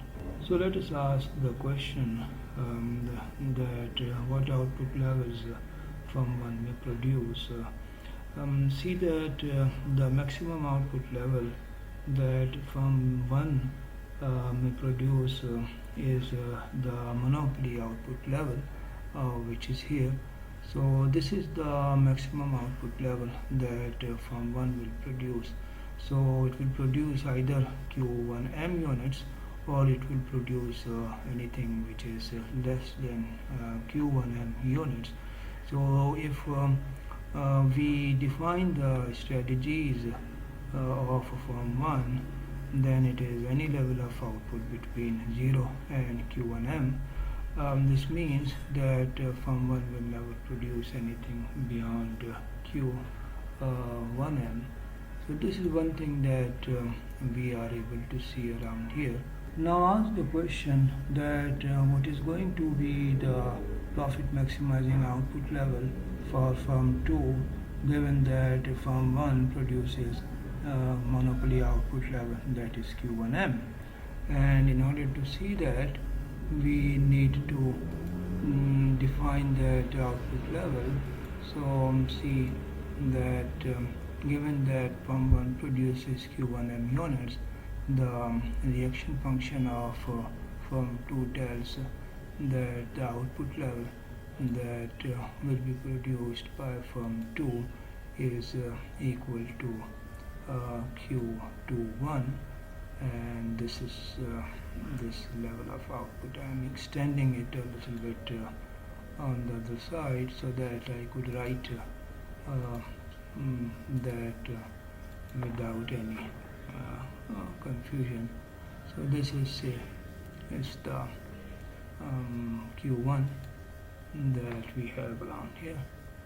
So let's call it rather Q21. So Q21 is the output level that firm 2 will produce if firm 1 produces Q1M units. The meaning of this is that if firm 1 produces Q1M units, then the profit maximizing level of output for firm 2 is Q21. Then see that because firm 1 will not be producing anything beyond Q1M, so this means firm 2 will never find itself in this portion of its reaction function. So all these output levels for firm 2 which are less than Q21, so let's say that all those output level Q2 which are less than Q21 will never be produced by firm 2, and this means that all such output levels actually are representing the strategies, the dominated strategies, the strategies that are dominated by Q21. So Q21 dominates all of these strategies which are below Q21. So for example, firm 1 will never produce this level of output, and this means that firm 2 will never produce this level of output. Similarly, firm 1 will never produce this level of output, and so firm 2 will not be producing this level of output. Now, all these points are on the reaction function of firm 2, and like we said that they are representing the strategies, the dominated strategies. These strategies are dominated by Q21, and in the presence of the strategy Q21, these strategies will never be played, and so we can delete these strategies, which is like saying that the reaction function of firm 2 actually will be shortening up till this point, and all these points then will be deleted. So we can delete all these strategies and see then what actually will be happening. Here I am. So let's say that as far as firm 2 is concerned, firm 2 will never be going below this line, and this is like saying that this is a kind of defining boundary for firm 2. Firm 2 will never be going below this line, and so all these strategies actually now have been deleted. Strategies of firm 2. Now similarly, if you look into firm 1 and firm 2's relationship along the vertical axis, then for example we know that as far as firm 2 is concerned, firm 2 is never going to produce anything more than Q2M. Q2M units will be produced by firm 2 only when firm 1 is producing 0 units of output, so that firm 2 then will be acting as a monopoly, and so firm 2 does not have any incentive to produce here or to produce this level of output and so on. But given that firm 2 produces Q2M units, ask the question that what is going to be the output level that will be maximizing profit for firm 1 that firm 1 should be producing, and we need to define that output level as well. So when firm 2 is producing Q2M units of output, see that firm 1 actually will be producing a level of output which will be in line with its profit maximizing condition, and so let's say that that level of output is Q11.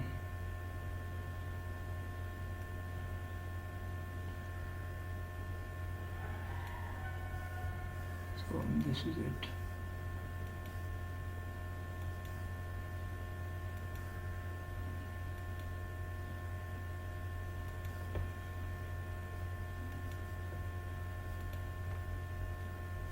I have Q11. So this is the level of output that will be produced by firm 1.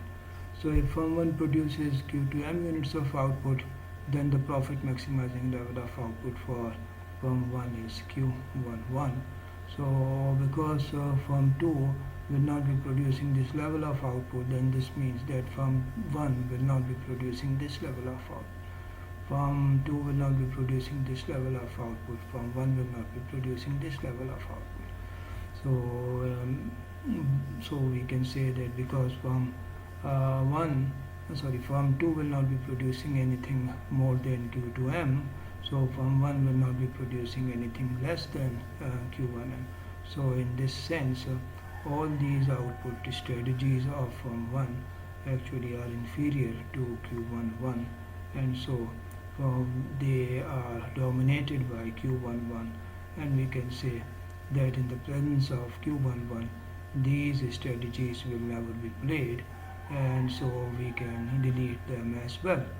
And then in order to do that, we define the boundary for firm 2 as well, and we do it by drawing this line, and like we are saying that as far as firm 1 is concerned, firm 1 is not going to go be on the left hand side of this line. So see, in this way we have been able to eliminate or delete the strategies which will never be played by firm 1, nor they will, and also the strategies which will never be played by firm 2.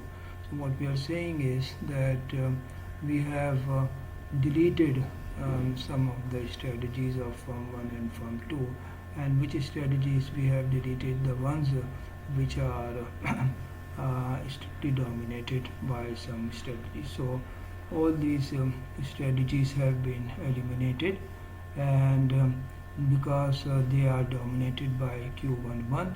Similarly, all these strategies of firm 2 have been eliminated, which means that all these strategies actually are dominated by Q21.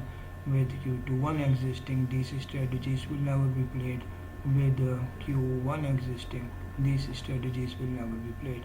But then, like I am saying, that this means that firm 1 will not be on the left hand side of this line, of this boundary, and firm 2 will not be below this boundary. And so this means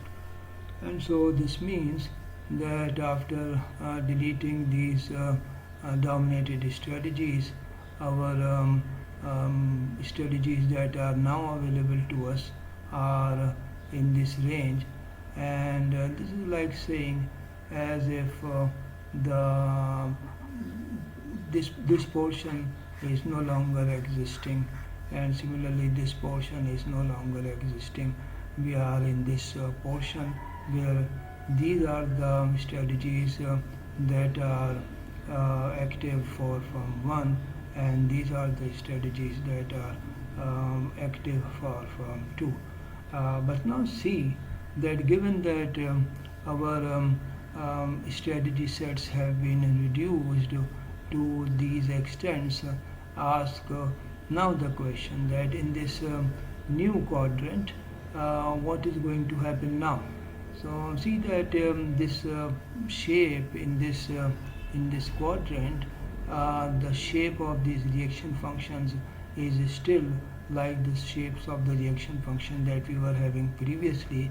And so now, for example, we can say that if this is the case, then see that with these strategies never be played, and with these strategies never be played, we have to now ask the question, what is the maximum now that firm 1 will be producing? So these are the options. See that this is the maximum. Now we can assume that firm 1 will be producing, so firm 1 will not be going beyond this limit, and given that firm 1 will not be going beyond this limit, means that we will not be finding firm 2 in this range of the reaction function. So if firm 1 is producing this level of output, then this means firm 2 will be producing this level of output, and that because firm 1 will not be going to the right hand side of this point, means that firm 2 will not be going below this point, and so all these strategies now become dominated strategies. They are dominated by this level of output, and so see that now we have this boundary. We are saying that firm 2 will not be going below this limit. Similarly, we can say same sort of thing with respect to firm 2, that because firm 2 now will not be producing anything more than this amount, and this means that firm 1 will not be producing less than this amount, and so see that when we apply this deletion process, so in the next round our this graph, though it is having same shape, but it is becoming smaller, and see that this is the second round of deleting strategies of firm 1 and firm 2, so second iteration, and then we can see that as we keep on doing that, this region keeps on shrinking, and ultimately it will be collapsing to this intersection point. And so we can say that this Carnot oligopoly model can be explained using the game theoretic approach by identifying the dominated strategies and eliminating them in an iterated manner. And when we do that, we find that finally we converge to this intersection point. But this intersection point is the same which is predicted by the traditional oligopoly model, where we had seen that each firm will be producing a level of output which will be equal to one third of the competitive output level. So whether we use that traditional explanation of profit maximizing or maximization, or we use this reaction function approach to eliminate the strategies which are dominated in an iterated manner. So in both explanation, we end up with the conclusion that each firm will be producing one third of the output level. So let's say that this is in fact C. So let's say that firm 1 is producing one third of the competitive output level. Similarly, firm 1 will produce competitive output level. Now see the difference between this analysis and the one where we had a sort of matrix formation was that in matrix we had discrete numbers. So we had R1 and R2, and similarly, for example, we had C1 and C2, and then we had these numbers which were representing the outcome of any strategy combinations, and this was the case where strategies were not continuous. They were like a jump, showing a jump, like for example R1 to R2 and from C1 to C2.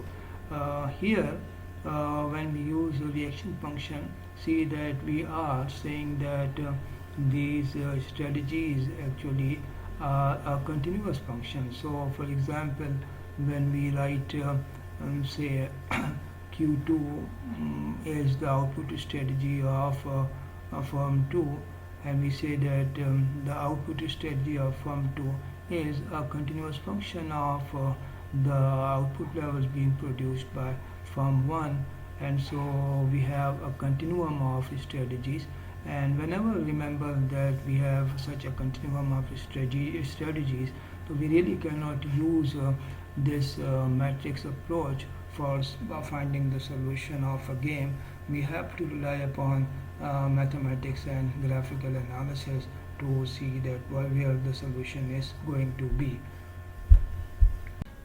Let us now turn to this game where we again have two players, column players and row player, and that column player is having strategies C1, C2 and C3, and row player is having strategies R1, R2 and R3, and see that these are the payoffs that are available to the row player and the column player.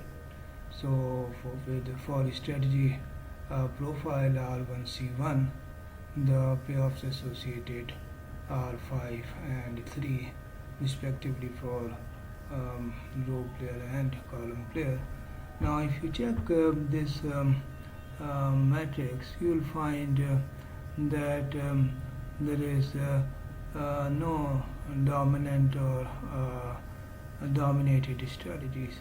So I really now cannot strike out any of the strategies for column player nor for row player. And because this is true, then this means that in this game there does not exist any dominant strategy equilibrium. that alternative way to solve such games where dominant strategy equilibrium does not exist was provided by John Nash. So see that Nash equilibrium is defined as follows. A strategy profile in a game is said to constitute a Nash equilibrium if no player can improve his or her payoff by unilaterally deviating from that strategy profile.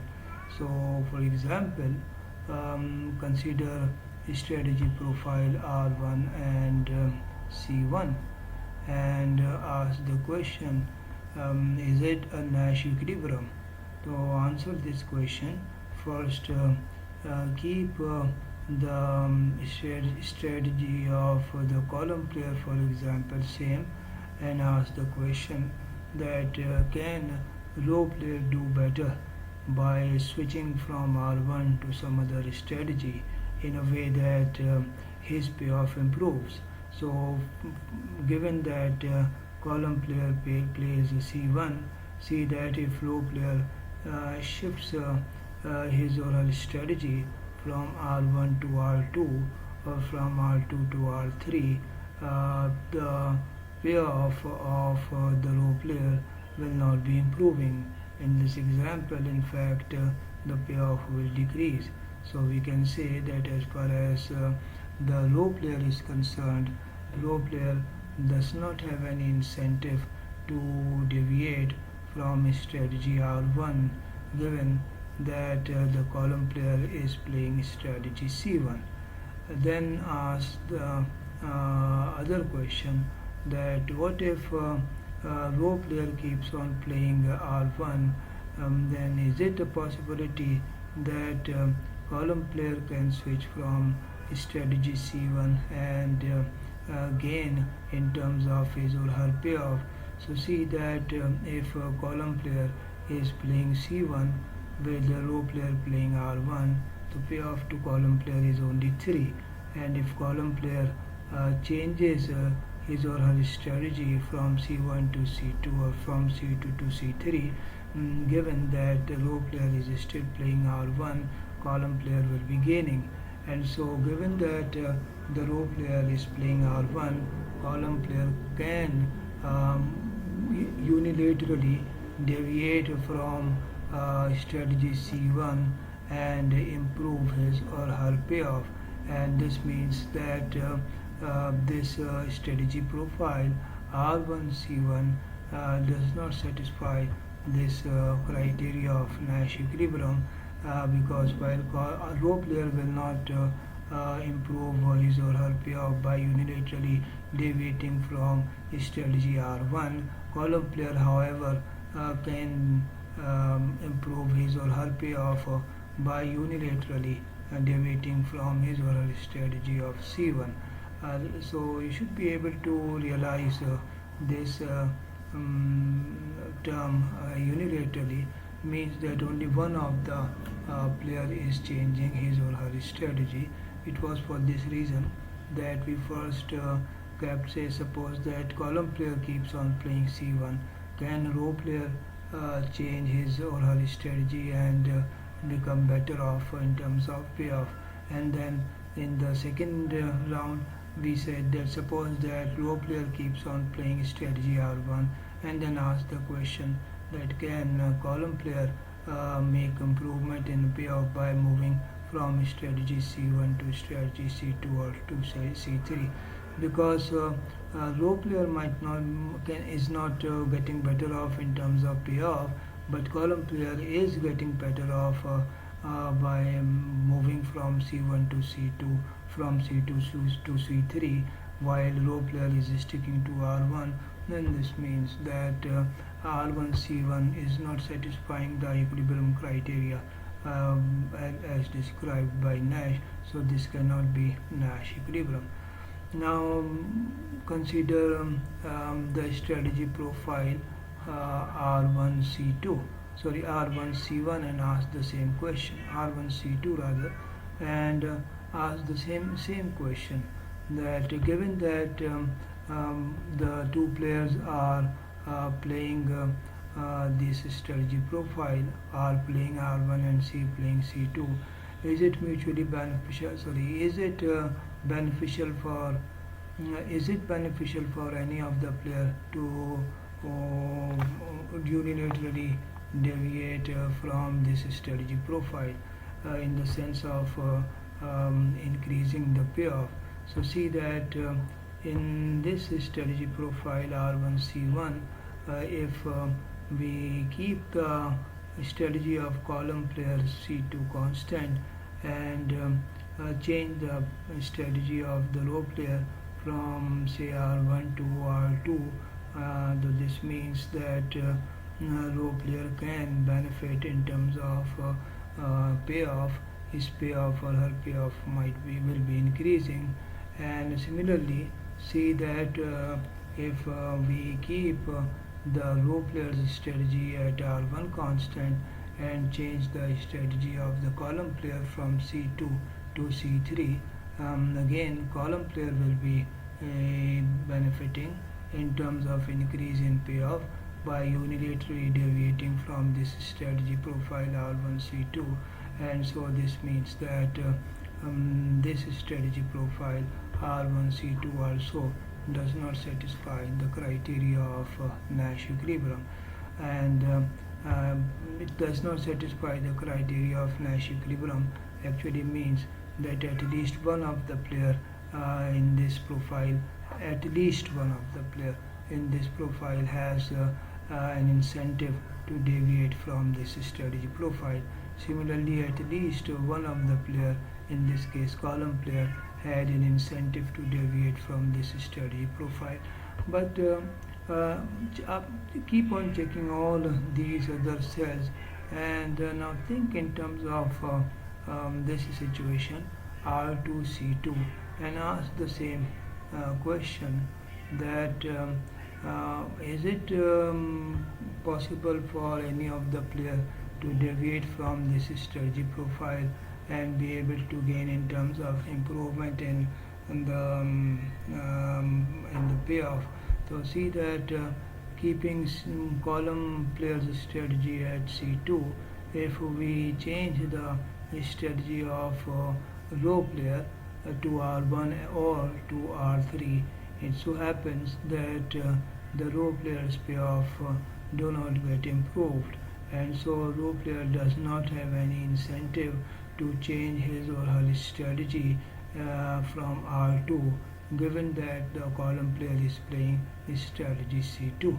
So row player does not have any incentive. Row player cannot improve his or her payoff by unilaterally changing his or her actions.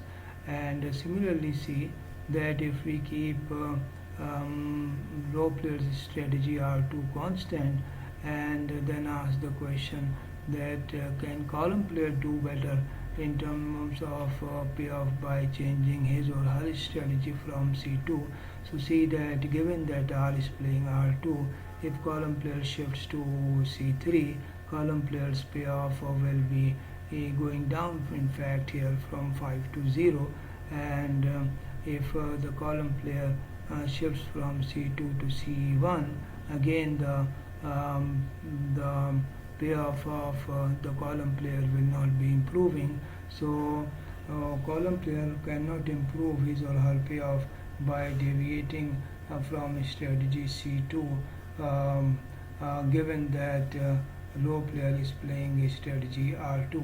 So this is a strategy profile where neither column player has any incentive to deviate from C2, nor row player has an incentive to deviate from this strategy profile, and because none of the player has any incentive to deviate from this strategy profile, means that tendency to change is equal to 0, and so this could be described as an equilibrium. And so see that we have been able to arrive at an equilibrium without the dominant strategy existing, or without any process of iterated deletion of dominated strategies. And we can say then that even when dominant strategy equilibrium is not existing, Nash equilibrium exists.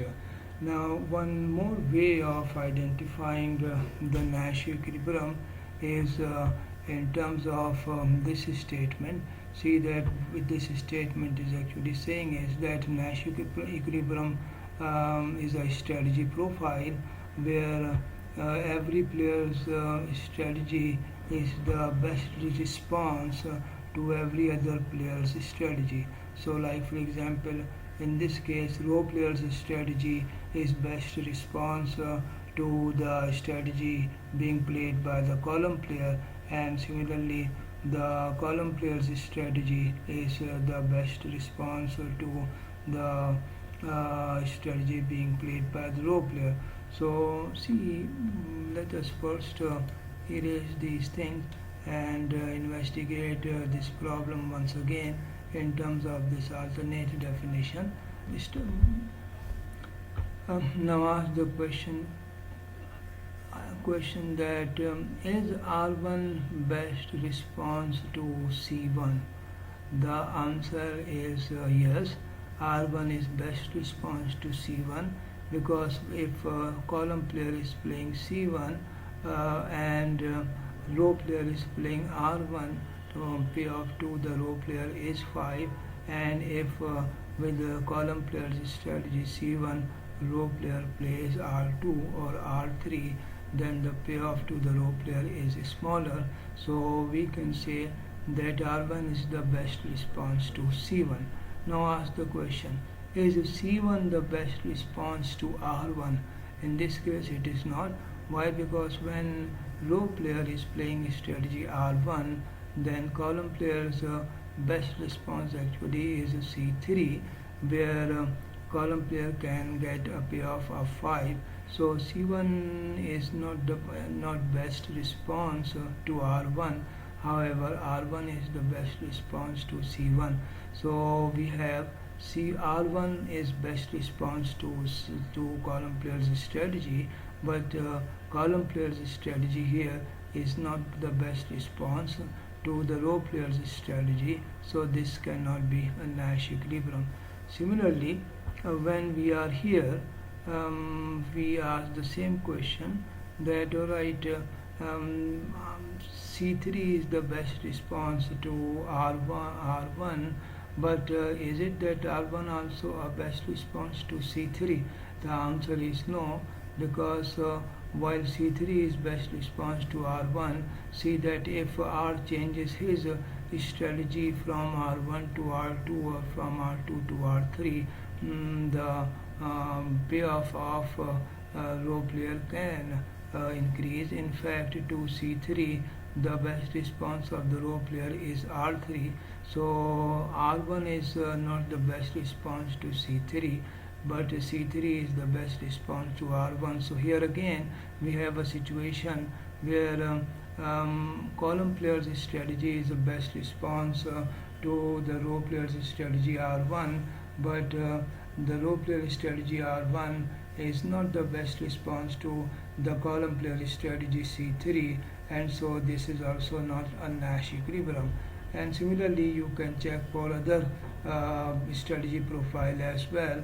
But now coming to this one and ask the same question, given that column player is playing C2, is R2 the best response to C2? The answer is yes. Why? Because if row player changes his strategy from R2 to R3 or R1, his payoff or her payoff will not be improving. So we can say that R2 is the best response to the column player's strategy C2. Now look from the other side and see that to the strategy R2, column player's strategy C2 is the best response, so that if column player changes his strategy from C2 to C3 or C1, column player will not be able to improve his or her payoff.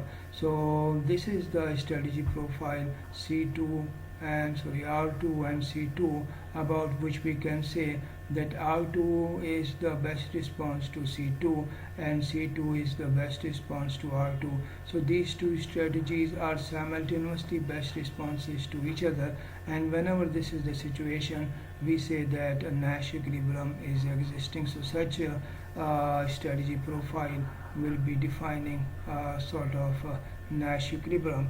I want to take you to this initial game that we had seen earlier, and I want you to see that the earlier in the earlier example we had defined the dominant strategy equilibrium in terms of R2 and C2, because the rest of the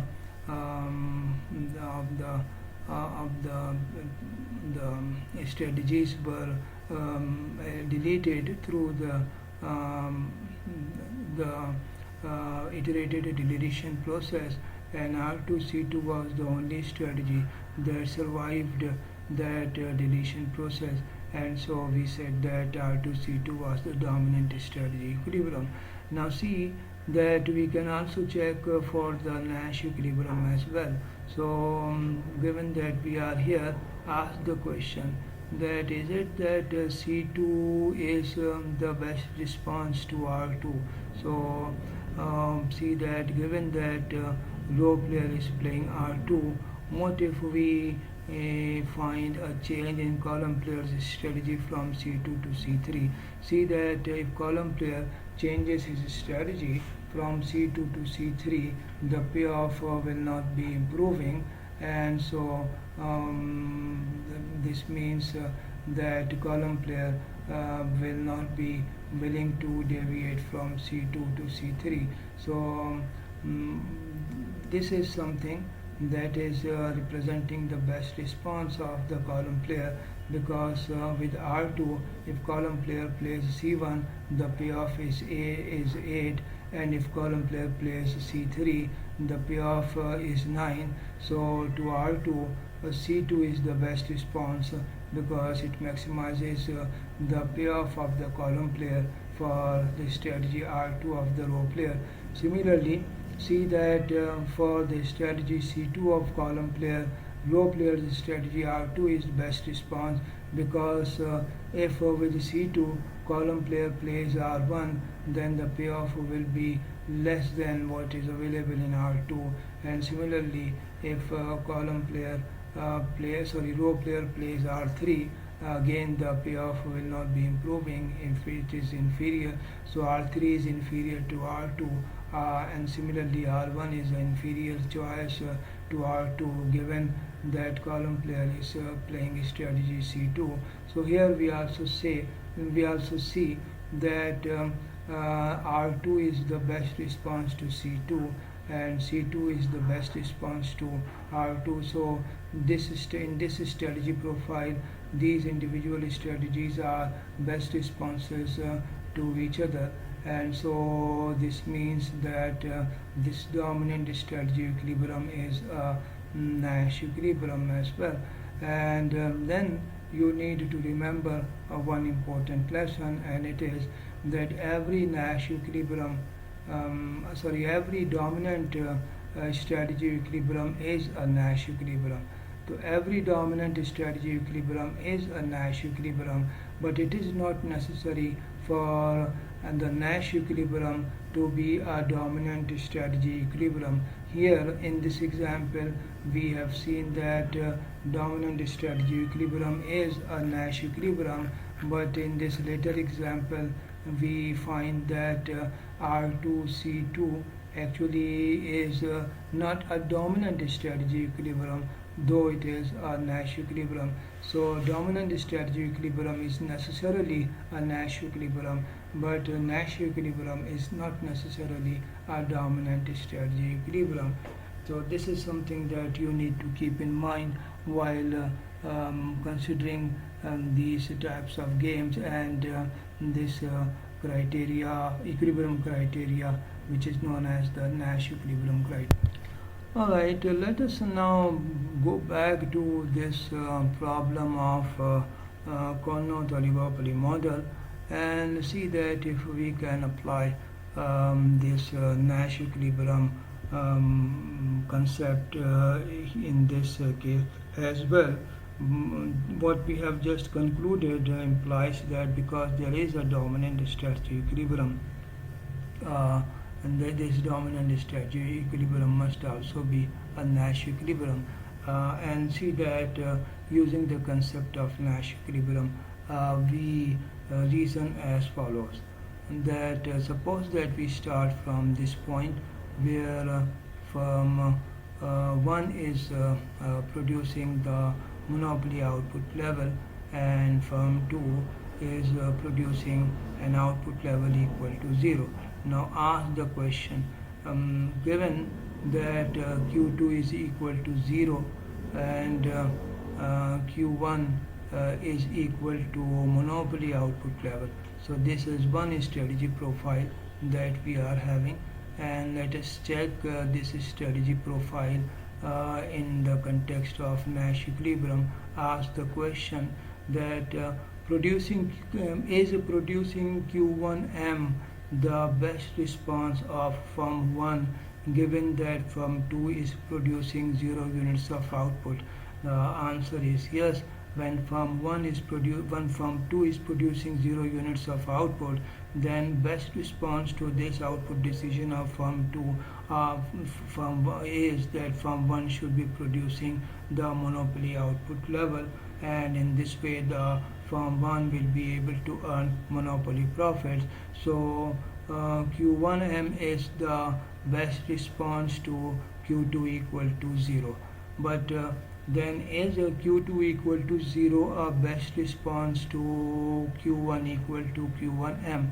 The answer is no, because this is the reaction function or best response function of firm 2, and this reaction function suggests that when firm 1 is producing monopoly output level, then firm 2 should be producing this output level, say call it for example Q21, and then we can say that Q21 is actually the best response to Q1M, and because at this point the Nash equilibrium condition is not satisfied, like while firm 1 will not want to deviate unilaterally from this situation, but if firm 2 deviates from this situation, it unilaterally it can gain, its profit could increase. And so like for example when we are here, so this means that this is the best response of firm 2 to this output level of firm 1. So then this means that Q2 equal to Q21 actually is the best response to Q1M and not to 0, and so the firm 2 actually has an incentive to increase the output level up till here. Now ask the question, can we say that this is the best response of firm 2 to the output level being produced by firm 1, which is the monopoly output level? The answer is yes. We have just seen it. Now ask the question, given that firm 2 is producing this level of output, producing a monopoly level of output, could it be described as the best response of firm 1 to Q21 units of output? The answer is no, because see that at this point firm 2 is on its best response curve, but see that when firm 2 is producing Q21 units of output, the best response to the of firm 1 is to produce a level of output which is this one. So when firm 2 is producing Q21 units C, then firm 1 should be producing this amount, and so this means that when Q21 is the best response to Q1M, but Q1M is not the best response to Q21, and let us call it Q11. So this means that to the best response to Q21 is Q11, and so this means that if we are at this point, while firm 2 has no incentive to move away from this production out from this production level, firm 1 has an incentive. Firm 1 can move its output down and be able to gain a profit greater than what it was earning here, and so we arrive at this point where firm 1 is producing now Q11 units. So while Q21 was the best response to Q1M, of course Q21 is not a best response to Q11, and so we ask the question that given that firm 1 is producing Q11 units of output, what is the best response of firm 2 to this level of output? See that given that firm 1 keeps on producing this level of output, firm 2's best response is to be at this point on its best response curve or reaction function. And so see that when we are here, then while firm 1 has no incentive to change its output level, but firm 2 has an incentive to change its output level. In fact, firm 2 may decide to increase its output level from Q21 to Q22, and so see that in this way we keep on moving from this point in a zigzag way towards this intersection point. And when we have arrived at this intersection point, then see that both firm 1 and firm 2 are simultaneously on their best response functions, are on their best response curves. Then this means that if we are here, then neither firm 1 has any incentive to deviate from this position, nor firm 2 has an incentive. So firm 1's output level Q1 equal to 1 over 3 QC actually is the best response of firm 1 to the output level Q2 that is produced by firm 2, and that this output level is equal to 1 over 3 Q2C, and because Q in fact QC, and then we can say that this is the best response of firm 1 to this output level of firm 2, and this output level is the best response of firm 2 to this output level of firm 1. And so because of this reason we can say that while this is Carnot equilibrium, we had seen earlier that it was a dominant strategy equilibrium. Now we are seeing that it is a Nash equilibrium, and this equilibrium actually is often known as the Carnot-Nash equilibrium. So that is something that is the case of Nash equilibrium. See, the concept can be applied to the continuous strategy function as well as to the discrete strategy function. Now I want to give you another example in a discrete form. There is one other model that I am interested in after this. We will be after doing this problem, we will be doing that model as well, which is known as the Bertrand oligopoly model. So let us look into this example. We have C1 and C2, and we have row players R1 and R2. Suppose the situation is like this. 10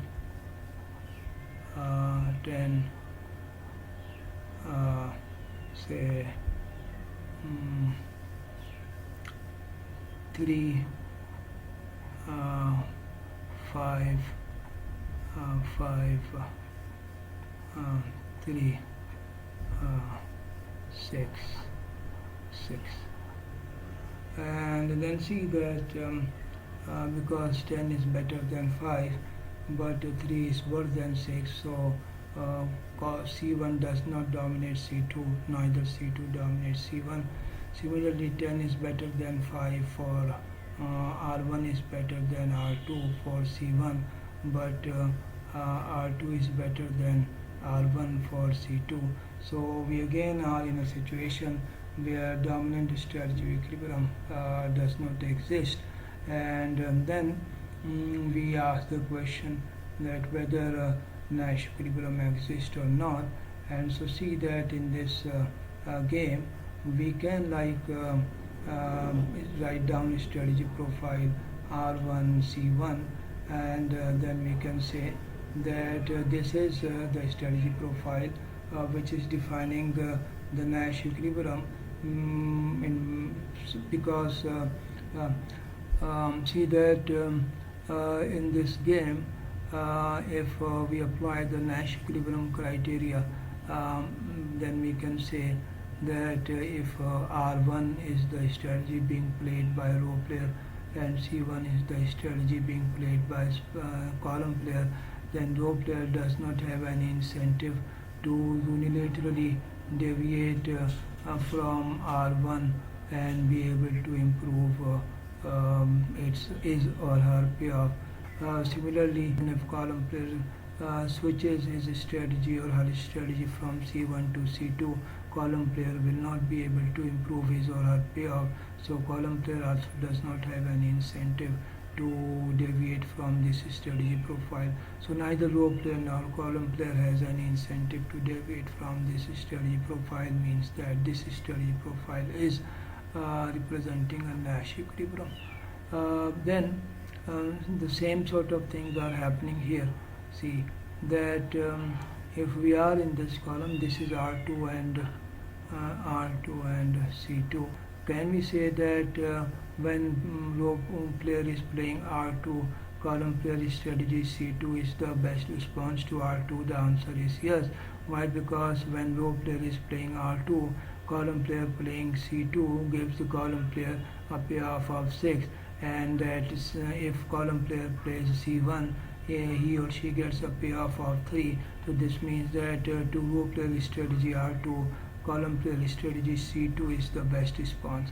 Similarly, ask the question from the point of view of the row player: is the strategy R2 best response of the row player to the column player strategy C2?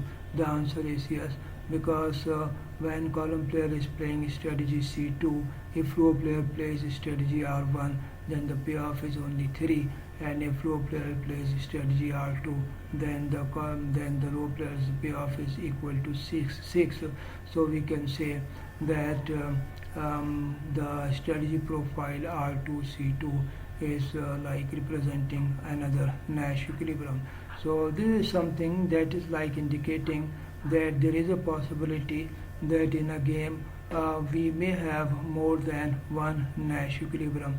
You can check that neither this is a Nash equilibrium nor this is a Nash equilibrium, because R2 is not the best response for C1, and similarly here R1 is not the best response to C2. Similarly, when we are here, C1 is not the best response to R2, and when we are here, C2 is not the best response to R1.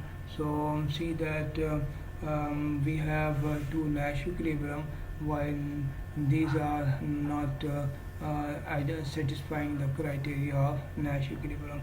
So there is a possibility that a game might be having more than one Nash equilibrium.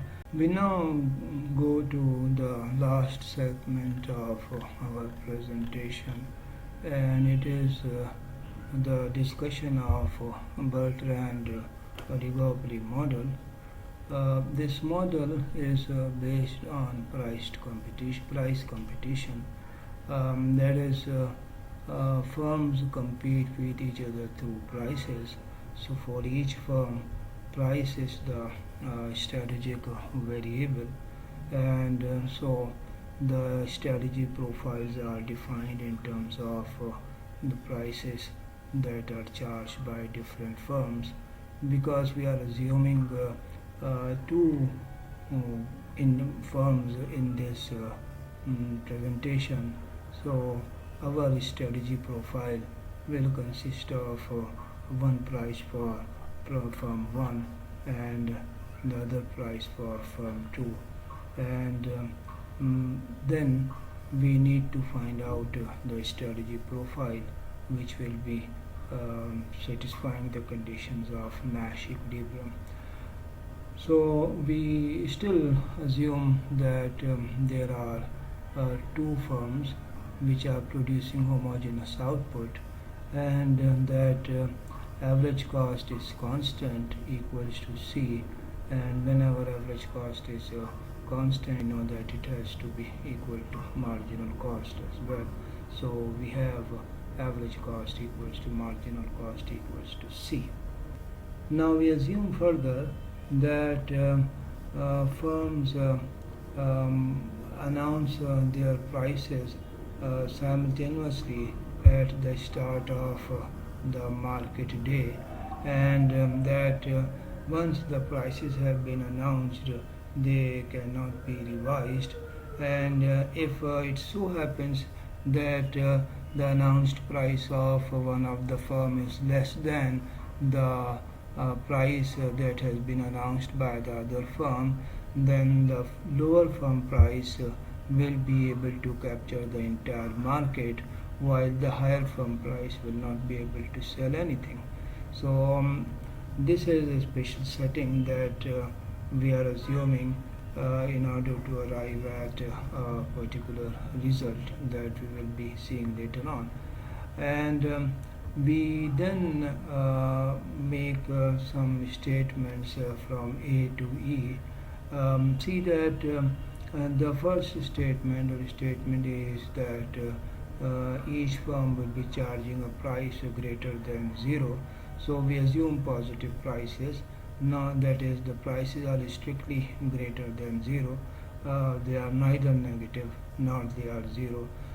Positive price actually will indicate that the firm is charging something for the product that the firm is producing, and that there is nothing like free distribution of the good in question. Then the second point is that no firm should charge a price less than C, and the reason is obvious, and it is that if price charged by a firm is less than C, then the sales of Q units will generate revenue equals to P times Q, and it will be less than the cost, which will be C times Q, because P is less than C implies total revenue less than total cost. This implies losses, and so what we are saying is that because firm is acting rationally, so if it does not produce anything, then total cost will be equal to 0, as well as total revenue will be equal to 0, and so with no production, profit will be equal to 0. And if production is taking place in this situation, then actually profit will be less than 0, and this means that given the objective of maximization of profit of the firm will not enter into a situation where profit is less than 0, given that the firm can earn a 0 profit. So when firm can earn a 0 profit, it should not be earning a profit less than 0 by setting the prices irrationally, and so we say that price is equal to greater than C is something that is demanded by the fact that firms are rational economic agent. And recall that in game theory, rationality is one of our important assumptions. Then is our this third statement, which is saying that the price should not be actually greater than the monopoly price, and this also is because of rationality, for the reason that monopoly price is the price which is able to offer monopoly profits, and monopoly profits are the maximum profits that any firm can earn, and that will be happening when there is a single firm, and that even when there are two firms, for example, both of them are charging monopoly prices, then they will be able to split the monopoly profit among themselves evenly. So what we are suggesting here is that there is no reason for any firm to charge a price greater than the monopoly price. Otherwise, the profits will be less than the monopoly profit. Then we say that if two firms charge different prices, this is something that we have already stated, then the firm with lower price will make all the sales and the other firm will remain out of the market. If two firms charge same price, then we assume that the market will be distributed among these firms even. And so these are the assumptions with which we proceed towards the learning of Wordland oligopoly model. So the first thing is that we want to have an idea about the best response strategies of firm 1 and firm 2. So we will here discuss the best response strategies of firm 1, and because the two firms are identical, so this means that same will apply to firm 2 as well. So first of all, let us assume that the two firms charge equal price, and ask the question that how this can happen. So P1 equal to P1 equal to P2. So in what way this can happen? P1 equal to P2. Alright, the first possibility is that the two firms are charging same prices, so that the prices that each firm is charging is equal to the monopoly price. So this is the first possibility, that both firms are charging the monopoly price. So this is that is the first possibility. The second possibility is that both firms are charging equal price, but that equal price is less than the monopoly price. So see that P is that price which is like equal to P1 equal to P2. What we are saying is that this is strictly less than the monopoly price, but side by side we are assuming that this is greater than the marginal cost, that is C. The third possibility is that the firms are charging equal price, and that equal price is equal to C, the marginal cost. So this is how these firms can charge equal prices. So these are three ways in which prices can be equal. Of course, because we have assumed that no firm will charge a price greater than monopoly. So this means that P1 equal to P2 equal to P greater than monopoly price is not a situation possible here because of rationality. Similarly, because we have assumed that no firm will be charging a price less than marginal cost, so P1 equal to P2 equal to P less than marginal cost is also a situation that we are ruling out, and this means that these are only three ways where the prices can be equal for firm 1 and firm 2. So let us write down the first strategy profile, that firm 1 is charging a price equal to PM and firm 2 charges a price equal to PM as well. And then ask the question, does this strategy profile describe a Nash equilibrium or not. So we can answer this in more than one ways we know now. First, we need to see that is there a possibility that any of the firm might be able to gain some increase in its payoff um, by deviating unilaterally from this strategy profile. Um, Remember that in this situation, because the firms will be splitting the market evenly, then this means that half of the monopoly profit will be earned by firm 1 and half of the monopoly profit will be earned by firm 2.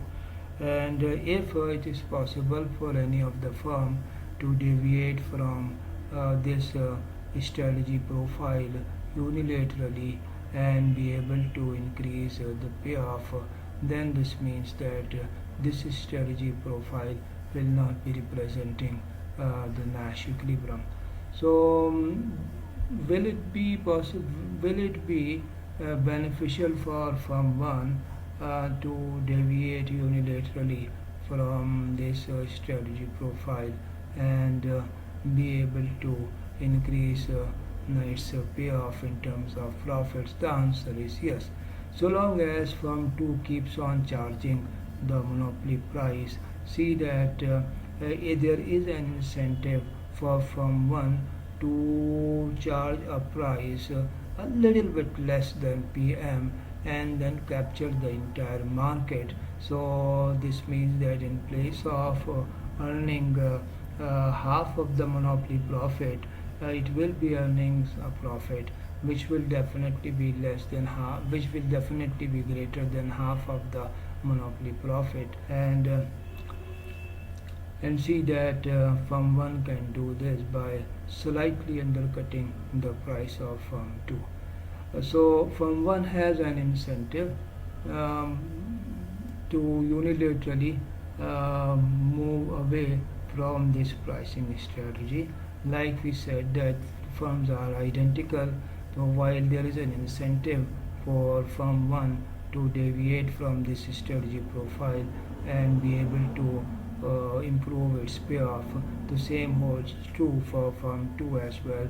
So firm 2 can also benefit by unilaterally deviating from this strategy profile, and this is like then saying that tendency to change is not equal to 0.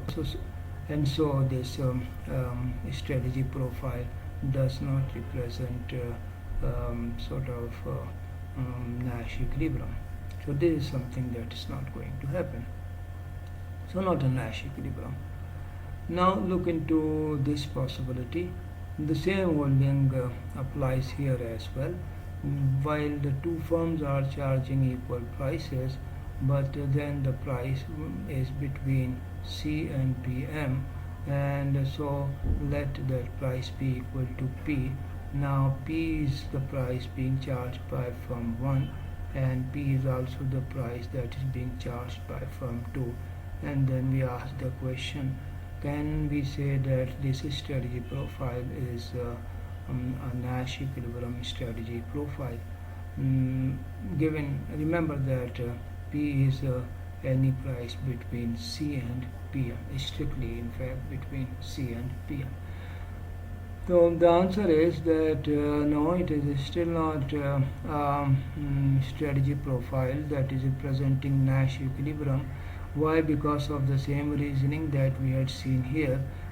Thinking in terms of firm 1, see that given that firm 2 sticks to price P, firm 1 has an incentive to slightly undercut the price of firm 2, that is to slightly charge a lower price than firm 2 and be able to capture the entire market, and this will definitely be increasing the profit of firm 1, because in this situation firm is having half of the market only associated with this situation. But if firm 1 slightly adjust its price down, then because the product is homogeneous product, so all the consumers will be shifting towards the output of firm 1, and then firm 1 will be able to make all the sales, and so firm 1 will be able to increase its payoff by slightly adjusting the price of its product down. Same is true for firm 2. Firm, given that firm 1 stays at price equal to P, firm 2 can slightly lower its price, and then firm 2 can capture the entire market. So this is something that does not define Nash equilibrium as well. Now let's come to this last case where each of these firm is charging a price equal to C, and then let us ask the question, okay, is it a Nash equilibrium? So see that firm 1 charges a price equal to C, and then ask the question, is there any incentive for firm 1 in unilaterally deviating from this pricing strategy? The answer is no in this time, for the reason that if firm 1 now deviate from this pricing strategy P equal to C, given that firm 2 rather is charging a price equal to C, if firm 1 charges a price greater than C, so this is something that will be taking all the market away of firm 1, and so firm 1 will be earning a profit equal to 0. When firm 1 was charging a price equal to C, firm 1's profits were equal to 0. So as far as this movement is concerned from P equal to C to P greater than C, the profit remains equal to 0. So there is no indication of improvement in payoff by deviating from this strategy of P equal to C to a strategy P greater than C. Now if firm 1 for any reason, suppose that go to a price which is less than C, then profit will be negative, and with P equal to C, because profits are equal to 0 and 0 profits are better than negative profit, so this means that firm 1 cannot do better by charging a price lesser than the price being charged by firm 2, and so we see that firm 1 has neither an incentive in charging a price greater than C, nor it has an incentive in charging a price less than C. So this means that firm 1 cannot benefit in terms of increase in its payoff by unilaterally moving away from this pricing strategy. Same like is true for firm 2, and so this means that this is the price strategy profile where no firm has an incentive to move away from this strategy profile, and so this could be regarded as the Nash equilibrium. So this means that in Bertrand oligopoly model there exists a Nash equilibrium, but this is a very interesting Nash equilibrium. It is like saying that the only Nash equilibrium that exists in this model is that when firm 1 and firm 2 are charging a price equal to marginal cost. So firm 1 is satisfying the condition price equals to marginal cost. Firm 2 also satisfies the condition price equals to marginal cost. And this is an important result that we are able to arrive at using a special setting in Bertrand oligopoly model, that even with two firms it is possible to see a situation where each firm because of tremendous amount of competition will end up charging a price equal to marginal cost. This is a result which is to be compared with the perfect competition. See that the theory of perfect competition says that it is the large number of very small firms which results in a situation where where each firm charges a price equal to marginal cost. Bertrand oligopoly model is like saying that large number of firm is large is not a necessary requirement, that even with two firms competition could be so intensive that we might be able to see a situation where each firm is charging a price equal to marginal cost. Up till now, we kept on assuming that both firms were charging same price, and now we are into the discussion of the fourth possibility, where we are saying that P1 is the price which is less than the monopoly price, and it is greater than the marginal cost. Side by side, P2 is also less than monopoly price, and it is greater than marginal cost. But when these two prices are between these limits, it is also happening that P1 is just slightly less than P2. And when this is the case, then firm 1 will be able to capture the entire market because its price is greater than marginal cost. This means firm 1 is getting a profit greater than 0, and because P2 is greater than P1 means that that firm 2 will not be able to sell anything out, and so firm 2's profit will be equal to 0. So then the question is that can we define such a situation as um, Nash equilibrium.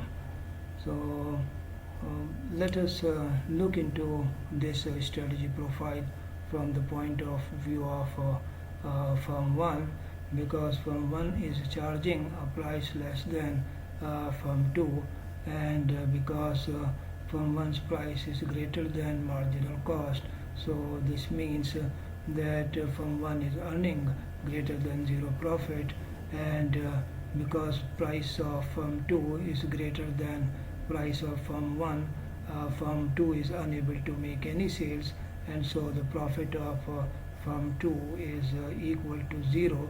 And see that in this strategy profile, while firm 1 has no incentive to change its price, it is beneficial for firm 2 to reduce the price to the extent that it becomes just less than the price of firm 1, and by doing that firm 1 will be able to get the entire market, and so long as the new price of firm 2 remains greater than marginal cost, means that firm 2 will be able to get some positive profit. So in this particular situation, while firm 1 does not have any incentive to change its strategy, firm 2 has an incentive to deviate from this strategy profile and be able to increase its payoff, and so because tendency to change is not equal to 0, this means that such a situation will not be able to describe a Nash equilibrium. So this is not a Nash equilibrium. Now let us look into the fifth case, where say P2 is greater than P1, and that this is happening under this limit of prices which we have here in the fourth situation. In this one, that P1 is between C and PM, and P2 is also between C and PM, but side by side what we are saying is that P1 actually is less than, P1 is actually greater than P2. Let me correct this one. The reverse case of case 4. And whenever this is the case, then this means that while firm 2 will have no incentive to change its price, because firm 2 will be able to capture the entire market, and this means that firm 2 will not be able to increase its payoff by changing its strategy, but because P1 is unable to sell anything out at a price greater than the price of firm 2, so firm 1 actually will have an incentive to bring its price down below the price of firm 2 slightly and be able to do better.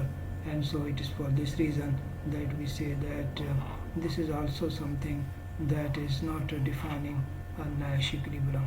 So this is also not a Nash equilibrium. Now let us look into the sixth case, where firm 1 is charging a price equal to marginal cost, and firm 2 is charging a price greater than marginal cost, and then ask the question that can this be Nash equilibrium? So the strategy profile is that P1 is equal to C and P2 is greater than C.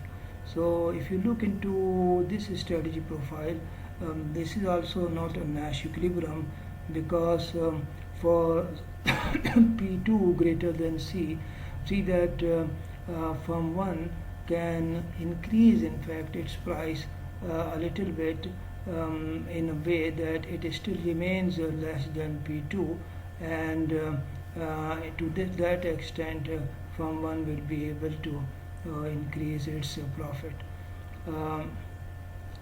See that this is not a Nash equilibrium for the reason that firm 1 can now increase its price a little bit to the extent in fact that it remains less than P2. Still firm 1 will be able to get a profit greater than 0.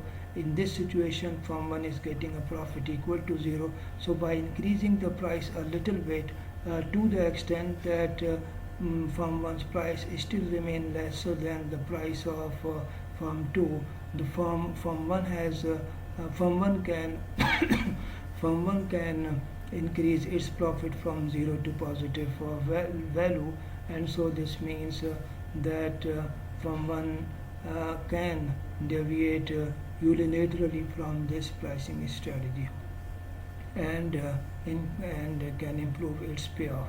Similarly, as far as firm 2 is concerned, see that there is a possibility that firm 2 can decrease its price, but when it is decreasing its price, it has to decrease it to the extent that it becomes equal to C, and when this is the case, then see that firm 2 will be able to make some sales, but still firm 2 will not be able to earn any positive profit, because P2 equal to C actually will imply that firm 2's profit will still be equal to 0.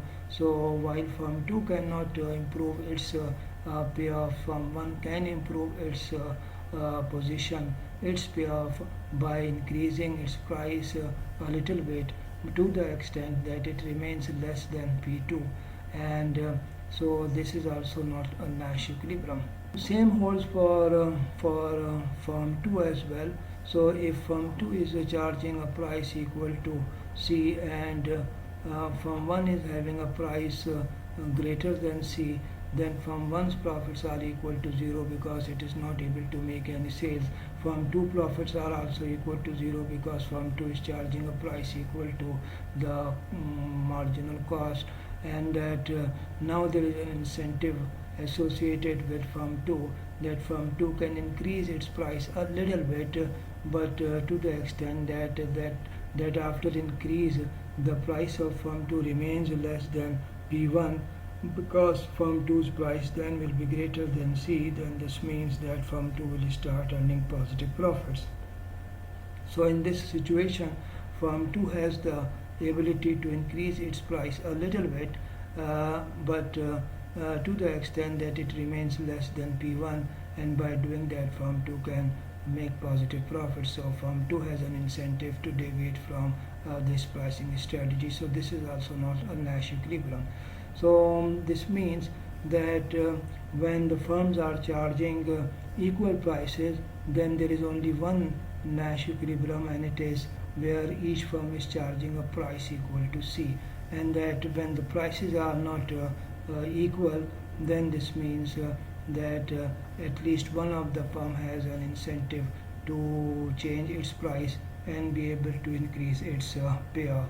And it is for this reason that this situation is also not defining Nash equilibrium. So comparing all these cases, we can say that in Bertrand oligopoly model, with the assumptions that we have made, there is one unique Nash equilibrium, which is like saying firm 1 charges a price equal to C and firm 2 charges a price equal to C as well.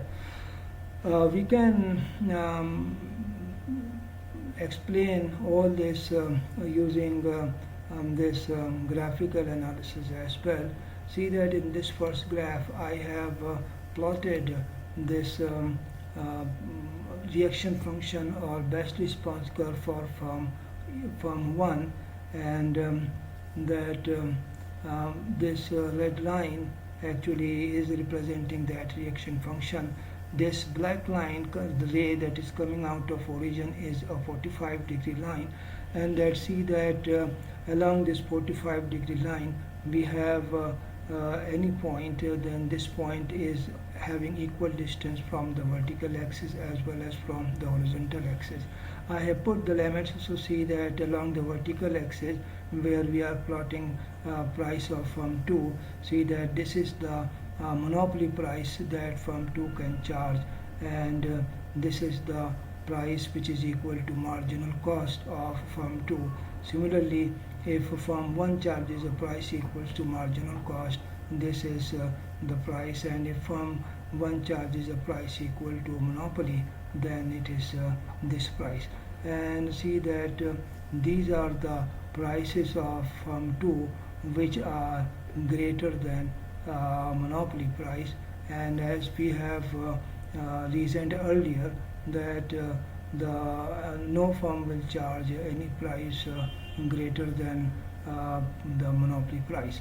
So suppose that we are at this point, because this is equidistant from both vertical axis and horizontal axis, and because see that each of the firm is charging a price equal to the monopoly price, see that see that firm 1 actually has the incentive to decrease its price a little bit, and when firm 1 does that, see that its price becomes less than the monopoly price, and by doing so firm 1 is able to get the entire market, and this means that firm 1 will be able to improve its payoff by deviating from this strategy profile, which is representing PM and PM. So this is something which is like our first case, that if this is the situation, firm 1 has an incentive to charge a price less than monopoly. Similarly, if the price that firm 2 is charging is between monopoly price and this marginal cost, for example here, so see that this is the price that firm 2 charges, and if firm 1 charges a price slightly less than this, so this means that firm 1 can make its payoff to increase, and so to this price of firm 2, firm 1's smaller price actually is defining the best response to this price of firm 2. And if we are like here, see that if firm 2 is charging a price equal to marginal cost, then firm 1 is also charging a price equal to marginal cost. So this distance is equal to this distance, and we have the Nash equilibrium at this point.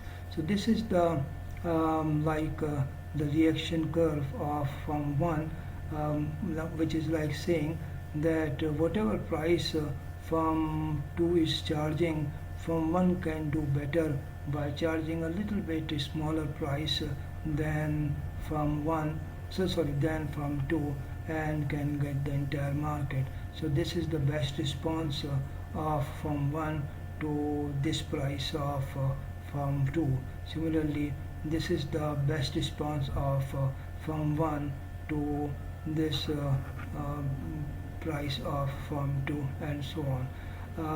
So this is the reaction function of firm 1, and the reaction function of firm 2 is also plotted now in this graph.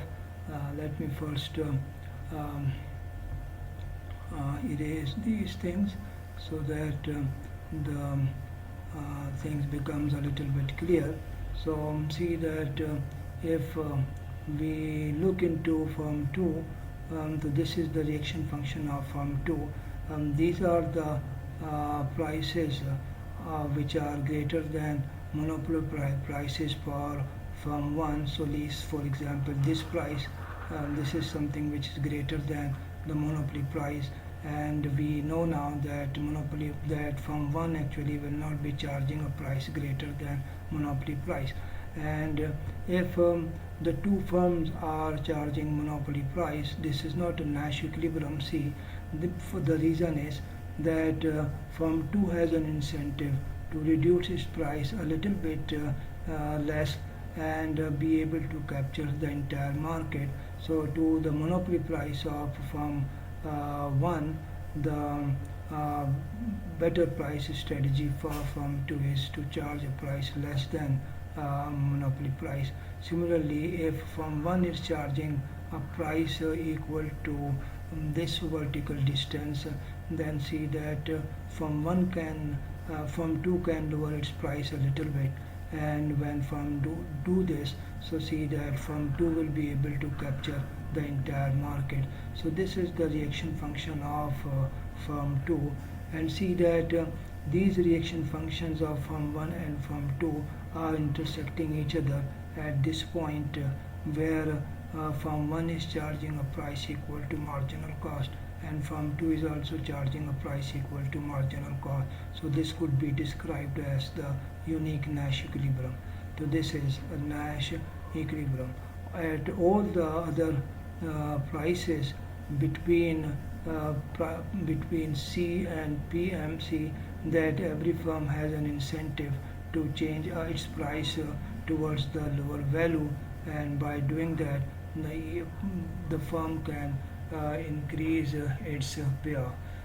So this is something that is the same outcome that we are able to obtain through this graphical analysis. So Bertrand oligopoly model says that the pricing competition with the two firms, and given these assumptions, will result in a price or a strategy where each firm will be charging a marginal cost price, and so stands the conclusion that even with the two firms, marginal cost equal to price is a condition that can come to prevail.